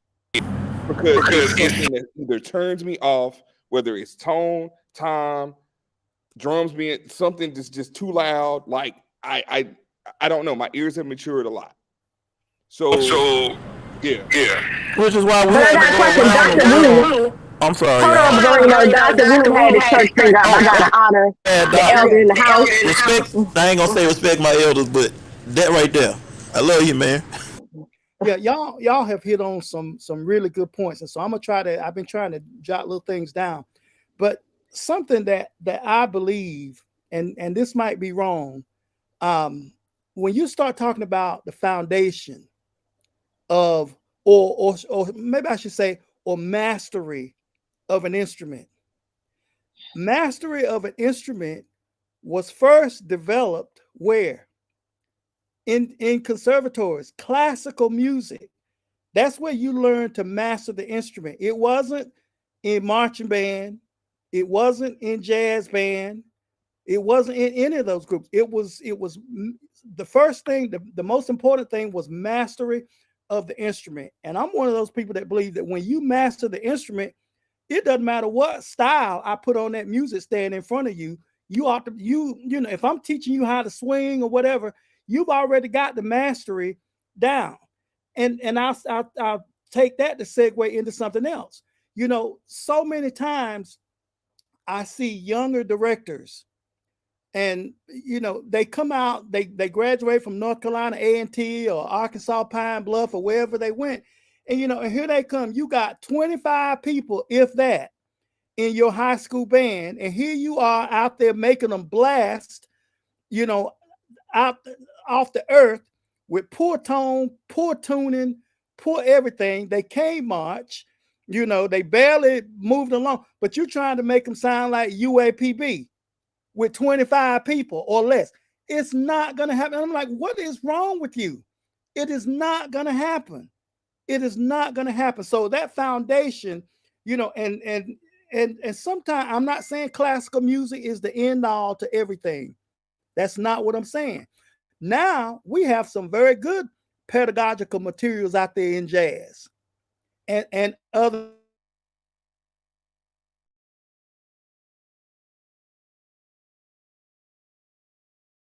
That Bousquet trumpet book and those Remington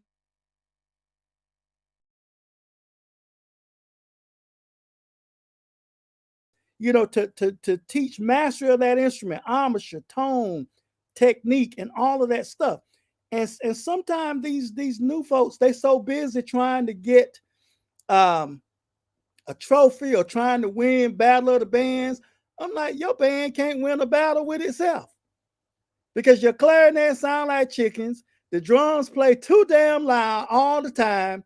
The tubas sound like they farting, you know, and we ain't gonna talk about tone and stuff. Look, my clarinet teacher, who was the wind ensemble teacher, conductor, and he used to take me, let me go when he would go to judge on the weekend. If I didn't have nothing to do, he'd let me go with him, and I sit at the table with him, listen to what he was saying on the tape. Or he'd say, okay, go over there and sit beside Emery Fears. He's over there at the next, go sit beside him for a while and hear what he got to say. And he'd say, Ronnie, I'll give him a 3 just because they played too loud.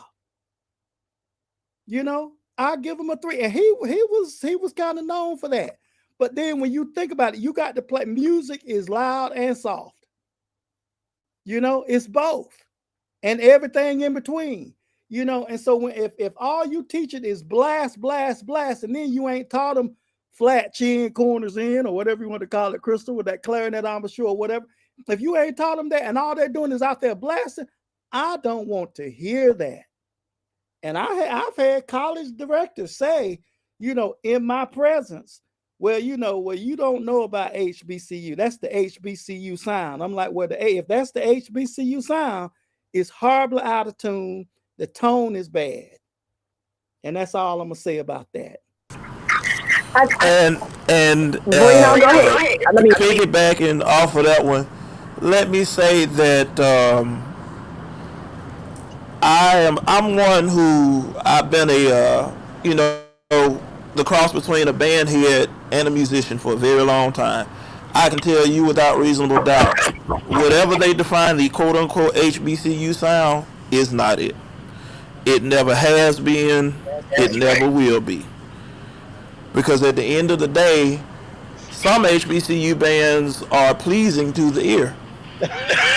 I agree. Some HBCU bands, all right. So I mean, and people probably watching this like, man, I can't believe you saying that. And you, yeah, of course I am.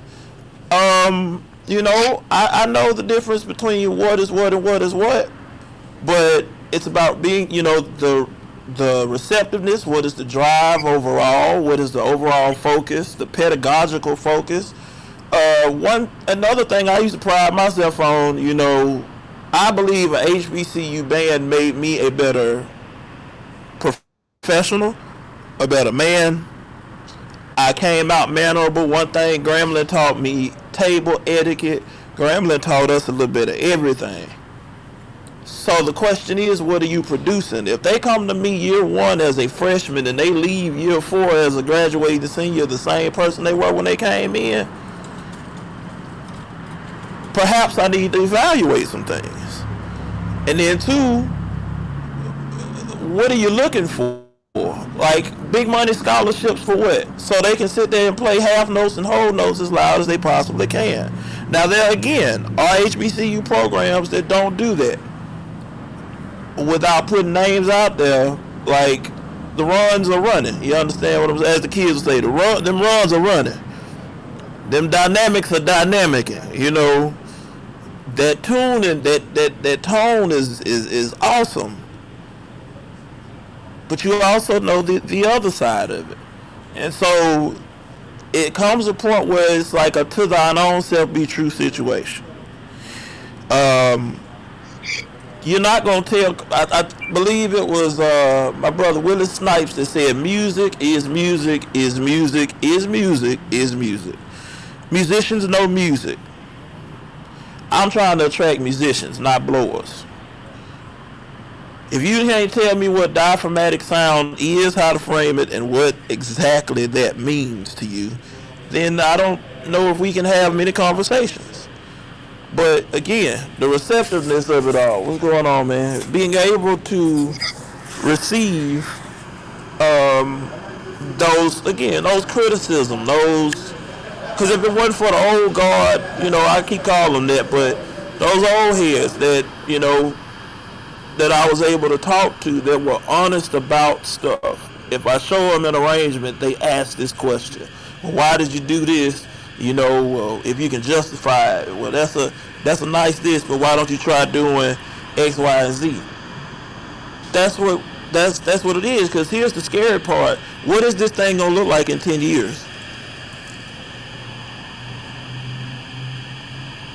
If nobody's trying to finish the music ed degree and we looking at the performance degree as a shortcut to getting in the classroom, which is pure BS.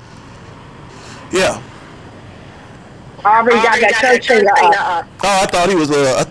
Yeah. Oh, you can't now. You having church like let me.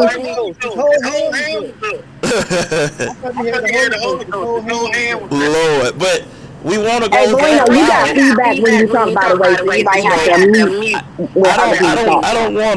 I don't want anybody to think for a second again. If you came out with just a performance degree, like I written letters of recommendation for brothers to go ahead and finish their masters with an alternative certification. I want to see you at that table, because let's be clear, we're not present at enough of these tables. We go to conferences and feel like the ant in the midst, or we go to Midwest and have a photo op and go home. And there's a difference. What are you doing? Are we going to go to the conferences and actually attend the workshops, or are we going there just to look cute and say we did that? Because at the end of the day, if you're a band director, your core is music educator. You are there to mold them into something. We're afraid of that part.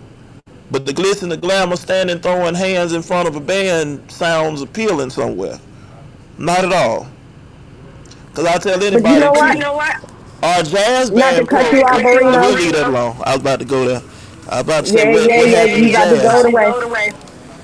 See, I told you I had to have a 3-minute, because I know where this conversation goes. It's not bad that it go there, but the real issue is we don't think there's education in band directing anymore. When I say we, it's I don't know when it happened. I'm the middle guard, but I know it happened and I walked into it. I think Aubrey can probably identify, like, I started teaching in the midst of No Child Left Behind. And coming in the midst of it's weird because we came from, the Roosevelt Pratt. That was my band director. So Roosevelt Pratt would get on any instrument in the band room and play with you. I have a picture. I hope he don't post it. There's a picture from my yearbook. He gonna post it. We call him the walking beginning. He will play everything in the band room, and that inspired me to learn everything in the band room because I wanted to be that type of support to my students. I didn't want to just be able to talk about it. I wanted to be able to, like, if I'm gonna tell you to play a C, I need to be able to play a C. And Barrino, that I'm gonna go backwards a little bit. The HBCU thing about that's how they sound. No, it's not, because I just played in a high-end gig, and everybody on the stage was black, and at least 80% of them were black and from an HBCU. We got a call 2 weeks before a Kennedy Center concert. They put together all black ensemble in 2 weeks. I haven't really talked about, that experience. And you know why they called us? They called us because they said, people from an HBCU know how to learn music fast and well, and still give you not just the black and white on the paper, but all the colors in between. So Derek Hodge, Grammy award-winning Derek Hodge, composer, the comment he said is, I can't do this with every ensemble I'm in front of. He said, because y'all make decisions that are musical that you got from training, but it's also part of what we do. We have to look beyond just the rhythm. We can't just play the right rhythm. We have to play the dynamics when they happen. We have to know how to phrase it in this style. And that style went from everywhere from jazz to hip hop, because it's Robert Glasper. That's what they do. And it was such amazing, it kind of reaffirmed something that I'm sick of hearing, is that because you come from an HBCU, you're going to play out of tune, that you don't know your scales, you don't know your arpeggios, you don't know what a Krebs exercise is. You don't know. Yes, we do. You don't know what a Behrman exercise is. You don't know what a closed book look like. Yes, we do. You don't know how to get through all series of Rubank. Yes, we do. And have been doing it for decades. And it was just a reaffirmation that, no, we don't all play out of tune. No, we don't all, like, we're diverse, and we have to be. We've always had to be a jack of all trades. We have to know that classical repertoire, and we have to, in a night, go to a pep band game and play with those non-standard articulations. That's what we've had to do. But my worry from the new guard is that that's been disregarded and they don't think it's important. And people say, nah, sis, I'm like, I'm gonna tell you where it's important. You will never get that phone call I got. Never. And that's not me throwing shade. That's just me saying, you're not going to get this gig, because the musicianship you have to have for this gig is one that you have to be able to take reproach and correction without bucking up and getting in your feelings. You got to be able to sit still long enough to take that direction. You got to be able to read this chart perfectly. We read everything twice before that concert. Twice. The first time was just so we could get an understanding.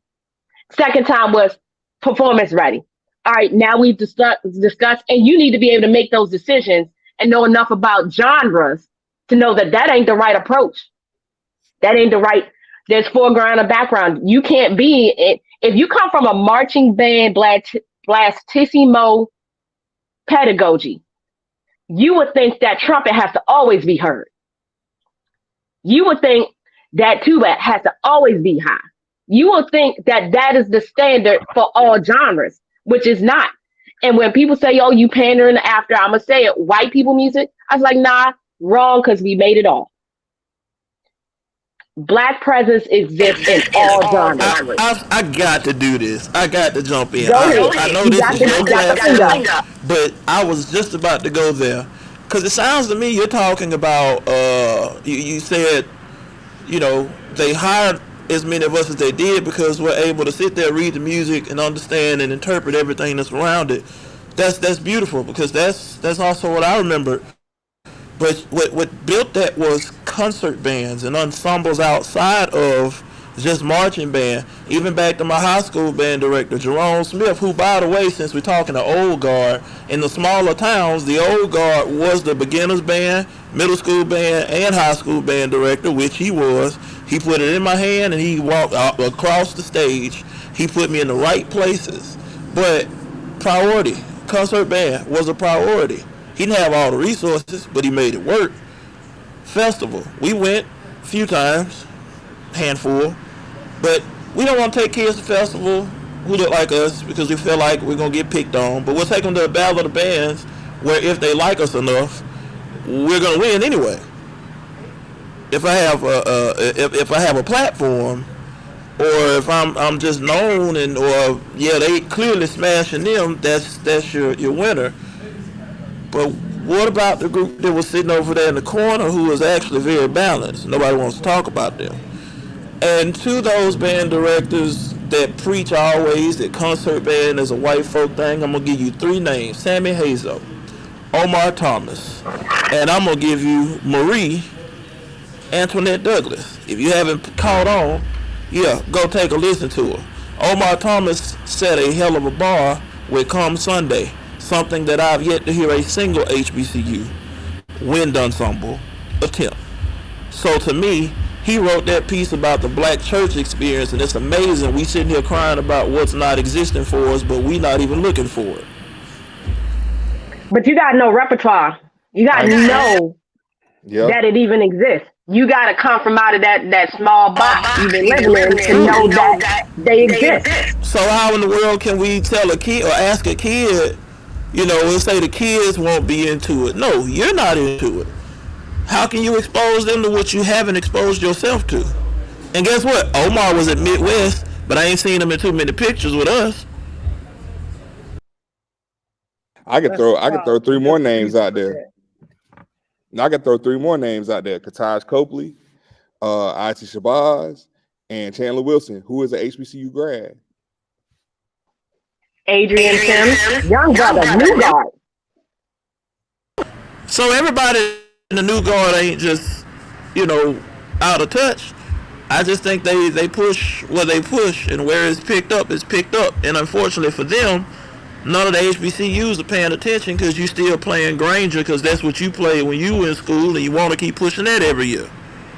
Because if Lincolnshire, I'm good. Give me Come Sunday. It's going to take a little longer for them to get it, but maybe you need to burn the same midnight oil you want them to. So I got a question because we at that 2-hour mark and we could talk about this all day long. And I feel like my salad is withering. There's this question, and this is going to be the last question of the night. And we might have to have a part 2 for real. We might have to part 2 this because there's just so much to talk about. What do y'all feel? What are the major disconnects between the old, middle, and new guard? Like, what's the disconnects? Because there's several. I'm gonna go and everybody's gonna talk because I got one. This is one from the middle guard. From the middle guard, the millennial guard. I feel like I'm gonna die before I get a shot. I ain't even lying. And Aubrey's shaking his head because we talk about this. Like, I feel like I was told to study to show myself approved. I came out with 2 master's degrees and I sat still and I sat under people. And then the old guard was still there. And then when they left, I think that the energy had kind of become so low sometimes. That's real. So low in programs and so many sometimes complaints from young students that they hire a young person with that sensationalism. And here I am in the middle. I don't know how to be like that. And I'm aspiring to have that knowledge. But at the same time, I'm like, I know more than what I'm hearing over here. Like, and it's sad. I really feel like it's never gonna happen in my lifetime because I feel like the middle got cheated. I ain't even gonna lie. I feel like we got cheated out of the same opportunities because the old guard got those opportunities when they were new guard. Average HBCU band director, a lot of them were in their 20s. You know, Professor Miles spent 50 years almost at Morgan State. Because you know why? He's not that old. He's my parents' age. So I can't even say that he's old. He's my parents' age. And I don't consider them old. Well, maybe my dad, because he say it. But that's not old to me. It's just that they started so young and they had a chance to grow with it. And I feel like I don't even know where we stand as the middle guard. That's my feel. So I think I honestly had a middle guard band director in undergrad. Dr. Jerome Reed isn't really old, but really isn't young. But again, I think that the disconnect happens because of one, you say the lack of opportunities that are available for us middle guard people. I think that's one of those disconnects. So at the end of the day, we get tired of trying to get to that level or get to, in those positions that we saw those old guard hold for so long. And be successful in those positions. So I think that disconnect happens because of the lack of communication between all parties, old, middle, and new. Because I think if those lines of communication start to happen, we'll start to see all of those kind of old, middle, and new guard start to try to help each other reach these new platforms and these new opportunities. I think you see a lot of our generation middle guard now pursue especially HBCU graduates and Black folks. They're pursuing opportunities at now predominantly white colleges because those are the universities that are hiring us. I'm fortunate to have the position I have at Savannah State now, albeit part-time, because of again my network, but also for what I know. So again, it's all about again your network and what you're trying to aspire to be, and then trying to figure out a way to connect every generation that has either affected your life or that you're trying to affect. And I'll be brief with it. To Krystal, don't take it that way, and any of the middle guard, like I guess now I realize I can speak for the middle guard. It's so many layers to it because you gotta also understand sometimes the overlooking happens because we've allowed a lot of what we do to become a big buddy system, and that way you don't have to worry about what you don't have. You got me, and I'll bring you on, and I'll put you on, and you're gonna get that opportunity. Opportunity is key. I think for our institutions, one thing we have to make sure doesn't happen that I see happening in the public school sector: do not lower your value of those credentials. I don't care how anybody feels about it. I don't care who gets upset about it. If they want to get there, they will work their merit's worth to get there. With the older guard, a disconnect from then and now is probably just trying to understand what we call music. The world of music is different. Like, rap is different. Like, if I wrote Whatever You Like by T.I., I mean, that had music in it. You know what I'm saying? Now I'm composing pretty much. You know what I'm saying? You just put the wall of chords behind the song and then write something and, maybe throw a triplet in there. This generation like them triplets. We're going to put some triplets on it. And we're going to come back to it, man. Like, that's kind of what's happening. So I don't think that's any fault of them or even the middle guard. But then I look at the young guard and I'm like, well, yeah, you got to do it. But the only thing I have with that is don't let that be the bulk of what you play. Do not be the bulk. Do not let, if we're talking marching band, don't let that be the bulk of it. And then two, every student needs to be in some concert ensemble. I'm seeing this trickle around where even HBCU bands are mostly doing year-round marching band when you break it down, because you're doing 4 and 5 Battle of the Bands, a few Mardi Gras parades, and it's like, come on now, like, I get it, but you didn't do enough to recruit in the fall. It's time to get this concert music going. Charge these media teams with covering those concert units the same way they cover the marching band. Because that's why our counterparts have this thought that we don't do it, because they never see it. They never see it because all they see is what we do on Saturday in the fall. Nothing bothered me more, and I'm going to hand it over, than, being a researcher, man, not telling too much, but how they define our HBCU music programs amongst collegiate music programs. We are tier 4 at the absolute bottom, and we don't have to be there. It's by choice, by push, by what we do. Yeah, we losing a lot of our talented young black music educators to PWIs. A lot of factors there. Finance, look, money. Hey, look, Dion done taught us it really must be the money. Like, you gonna have to get gone, you have to get gone.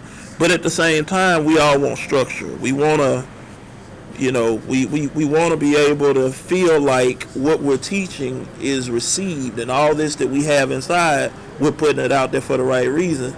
Not getting it thrown back in your face, because this generation don't really want that. I think once the new guard really meets with all before and understand that these students want and need discipline. They are not your friend. Stop conforming to them and making them your buddy, because they about to go out into this real world, and everything that they think they getting by, well, all that stuff has to be able to change. It from music to just the way that they are. If you don't have a belief in discipline, which I think is the issue here, a lot of these young ones want to go and just have this time they can wild out and crank up. But if that discipline ain't there, your sound is going to tell it.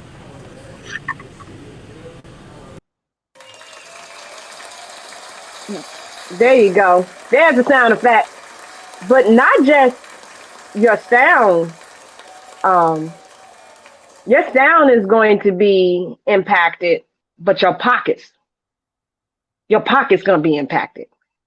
Because if you're not certified, you're not making that much. You don't have no benefits. And eventually, when them knees don't work that well anymore, and your back start to crack, and your teeth, and all the things that happen to us as we get older, and you need retirement money, and you think about, I can't do this forever, and you looking at that salary and it hasn't changed in 10 years because you didn't go get a simple piece of paper. And you're right, the piece of paper doesn't validate you, but it does get you paid.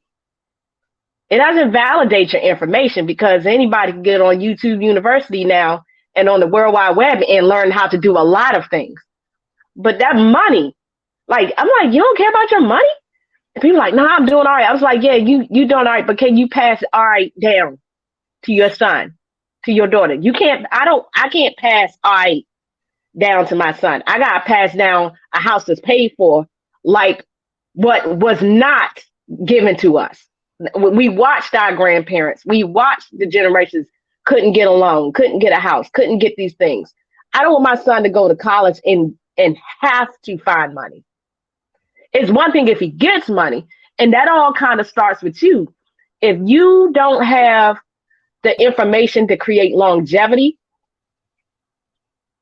that can stand the test of time, that will make them think crazy to fire you, even if you say something out of pocket, I'm gonna be real. Because some of the older guard, they're protected because they were so good. If you find yourself, you can be easily replaced, it's because they know they can find another one. They can pluck you out the ground like a weed. Here's another one. Here's another one. But if you know anything about gardening, sunflowers only bloom after 20, 30 years. But people will tend to that flower for a long time. And that's education, and that's being knowledgeable. And that's knowing that you want to be in it for the long game, and it's not, you don't want to survive, you want to thrive. That's going to be a topic in 3 weeks, by the way. Are we surviving or thriving? And I think a lot of the young guard, that's why they keep putting these ridiculous salaries up here. I laugh at these salaries. I say I don't put my clarinet in the case for certain gigs if it's not a certain amount of money. I just won't. I'll tell people respectfully, I can't do it. Respectfully, I can't come to your conventions. Respectfully, I can't speak because it's not worth my skill or time. And if you don't have skill, you're going to find yourself having to give nothing but time. And time does run out. That is my spiel. As I'm in my 40s, time, your body wears down, your mind wears down, your patience wears down. If you haven't figured out how to have longevity with skills and staying current, because that's part of the old guard too. They're not that irrelevant. They can keep a job longer than some people who just got out of school. And it's because that the skill backs up everything. It just backs up everything. If you can arrange I'm just telling you, they can pluck band directors out of, a field and say, oh, replace them. And who does that hurt? That hurts the kids at the end of the day. That just hurts the kids. The kids, they lose consistency. They don't learn longevity, and it just gets passed down. That's my spiel for the night. Dr. Wooten, my good cut up buddy. Yeah, y'all have touched on a lot of topics, and and as I think about your question, the major disconnects. I guess like I said, I guess I'm old guard as far as age and number of years in the profession, but something that I know that my former teacher did. Now, when I was in undergrad, he went to East Carolina University where I did my undergrad the same year, 1946, that Dr. Foster went to FAMU. 1946. Now, Dr. Foster stayed at FAMU, 52 years, either as band director or department chair. My professor retired after 42 years. And they were very good friends. He white man, very good friends with between he and Dr. Foster. And one thing that I know now that I didn't necessarily know and appreciate back then is that he stayed there all those years. And he would tell me, he said, yeah, when I first took this university job, he said, I had enough students to make a jazz combo. He didn't even have enough students to make a concert band or wind ensemble, but that's what he did. He made that jazz combo. And over the years, as more students came and developed, I saw him grow as a conductor and as a musician. And so, they used to play transcriptions, Elsa's Procession to the Cathedral, all that stuff. But then he kept up with Morton Gould, Vincent, playing the Morton Gould Symphony, the Persichetti Symphony. He and Dr. Persichetti were very good friends. So I always felt that that's what I needed to do, to make sure that I grow as much as possible with the profession, and that includes repertoire, that includes pedagogy, that includes musical style, all of those things, you go. And I don't, and I love wind literature. That's one of my things, has always been for most of my career, wind literature and keeping up. And I don't keep up lately like I have, but I ain't been impressed with a lot of the stuff that's out there now. I'm just not impressed with it. But anyway, getting back to the topic, one of the disconnects, and this is a big turnoff to me, and it's a disappointment. I remember going to Midwest when there was just 5 or 6 black folk, and we all greeted each other. Hey, where you work? Where, some of us worked at college, some of us worked at middle school, high school, but I still keep friendships with some of those guys that I met all those years ago, But now It's saying, and this is just my personal opinion, and this is another phrase that we use. I see a lot of us that believe in this thing called proximity to whiteness.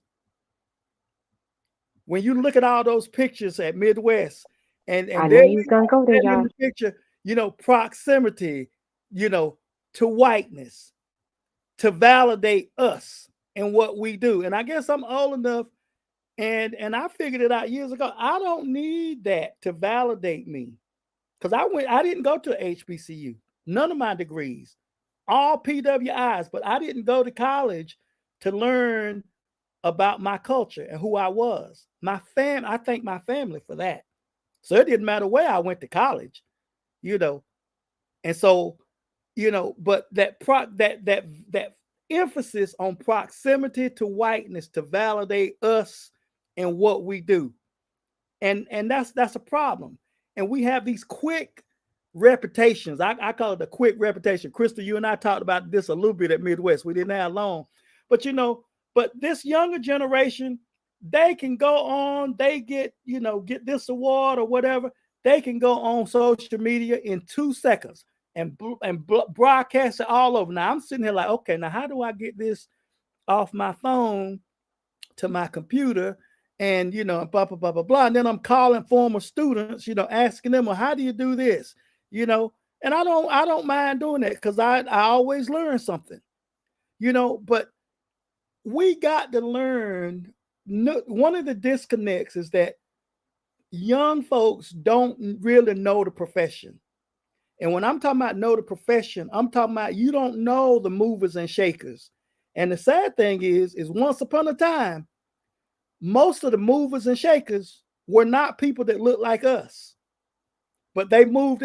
William Ravelli at University of Michigan does not look like us, but you better get those recordings and listen to him when he was at Michigan, because they're flawless. You better know about him. You better know about Gladys Wright and the Women Band Directors National Association. I saw her at Midwest a couple years ago, and I went up to her and I said, I teach about you in my WIN Lit class. I was telling her about herself. Now, she got to be 90 if she's a day. But the way I made friends and connected with her, I told her, I said, I teach my students about you taking high school bands to Europe when bands weren't doing that. And I tell them about Dr. Al G. Wright at Purdue. And that made a connection. And I said, would you take a picture with me? And she said, of course, young man. I ain't young, but I took a picture with Gladys Wright. And that's what sometimes these youngsters don't do. They ought to be dragging Melvin Miles off in the corner to say, what can I learn from you? I still do.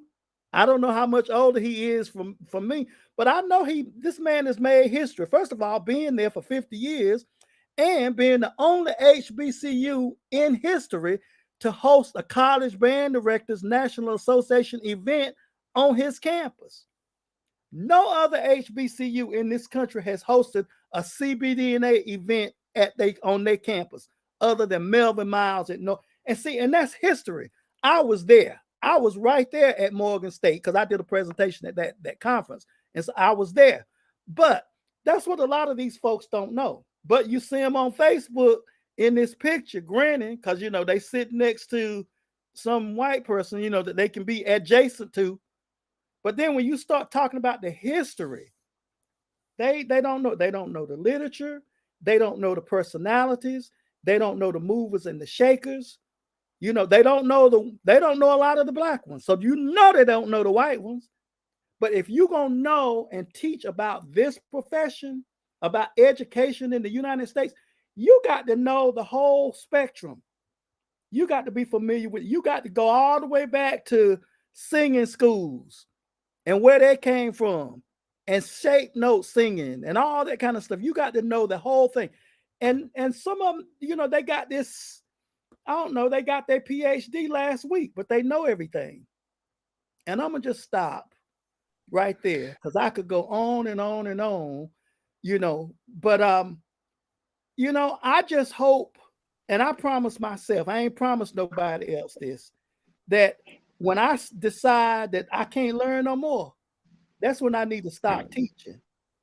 And I made that promise to myself. When I think I know it all, that's when I need to sit my behind down and get out. I don't feel that way yet. I think that's Yeah. good segue. Aubrey, you got something to say? Yeah. Hey, I just want to give Dr. Wooten his flowers while he's here. Yeah. Because we're from the same. Yeah, we're from the same county, same geographic area, and I want to tell you that you are a mover and shaker in our profession because I heard your name at a very young age when I was in high school and going into undergrad at North Carolina Central. Like everybody's like, you need to connect with Ronnie Wooten, but I was like, okay, where is he at?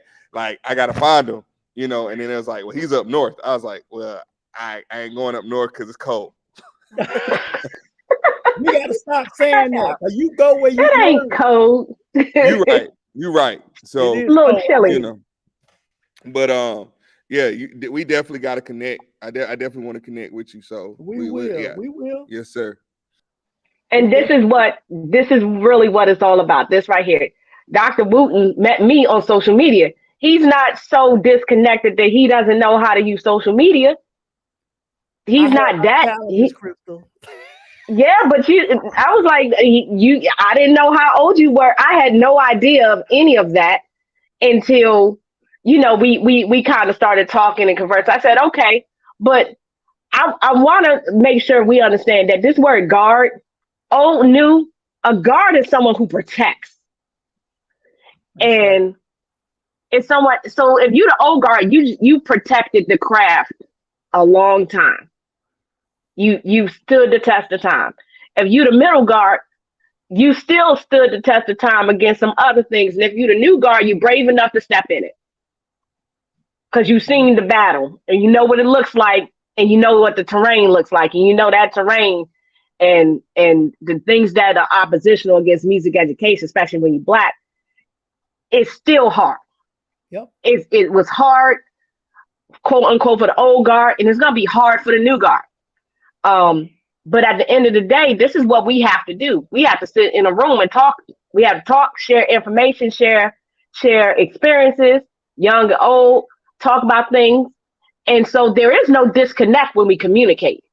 The disconnection is a lack of communication at the end of the day. Whether you consider yourself young, old, or seasoned, or, I like to say I'm seasoned because I want to taste good. I don't want no bland food. So at the end of the day, it's nothing wrong with being the guard. I don't care about the adjective in front of it. Old, new, young. You're a guard, and you're here to protect us. And I don't think everybody kind of hold that part dear. We get caught on the adjective and not the noun. The noun is to protect. It's the verb. It's the action that comes with it. It's the task. It's the mantle, so to speak, like my bishop at church used to say. It's the mantle you have to hold, and you carry it, and it's not going to be light. And if you're looking for it to be light, you're in the wrong profession. That's to be truthful. I enjoyed our talk tonight. I know everybody got to go. I got to go. Ari got kids. Marino probably getting a break from that doctorate. And I just appreciate the time. And thank you. Hit the like, share. This is a good conversation. Thank you, brothers. Dr. Wooten, Professor Marino, approaching doctorate, Aubrey Simmons, and me. I'm just figuring it out. I'm gonna go. I talked to Andrea Brown. I'm going. Dr. Brown, we've been talking about this. Peace out, y'all. Look, y'all send me an invite on Facebook. ARE Wooten on Facebook. I'm gonna put it in there. Put it on there. ARE, and we can talk about some stuff. I love to. I mean, I'm still a nerd. And look, and now I can, Mr. Simmons, find Mount Olive pickles up here where I live, because they didn't have them at first, but I complained. So now we can get Mount Olive pickles in DeKalb, Illinois. Thank you very much. Man, I spent 2 summers in that factory during undergrad when I came home. Woo! I knew I was graduating after that. Ain't that country, Krystal? I know. I see you laughing. Oh, I know. I make pickles. How about that? I know how to make pickles. That's You know you country, you can pickle something. There you go. There you go. I can't believe you tried to treat me like I was some southern from Holly Springs, Mississippi, man. Look, I barely got Wi-Fi on the right day where I'm sitting at. I'm in the country, you understand? It's rough, it's hard, but I made it out. Actually, I ain't make it out. I'm still in the country. I'm gonna cut y'all off because y'all got cut up.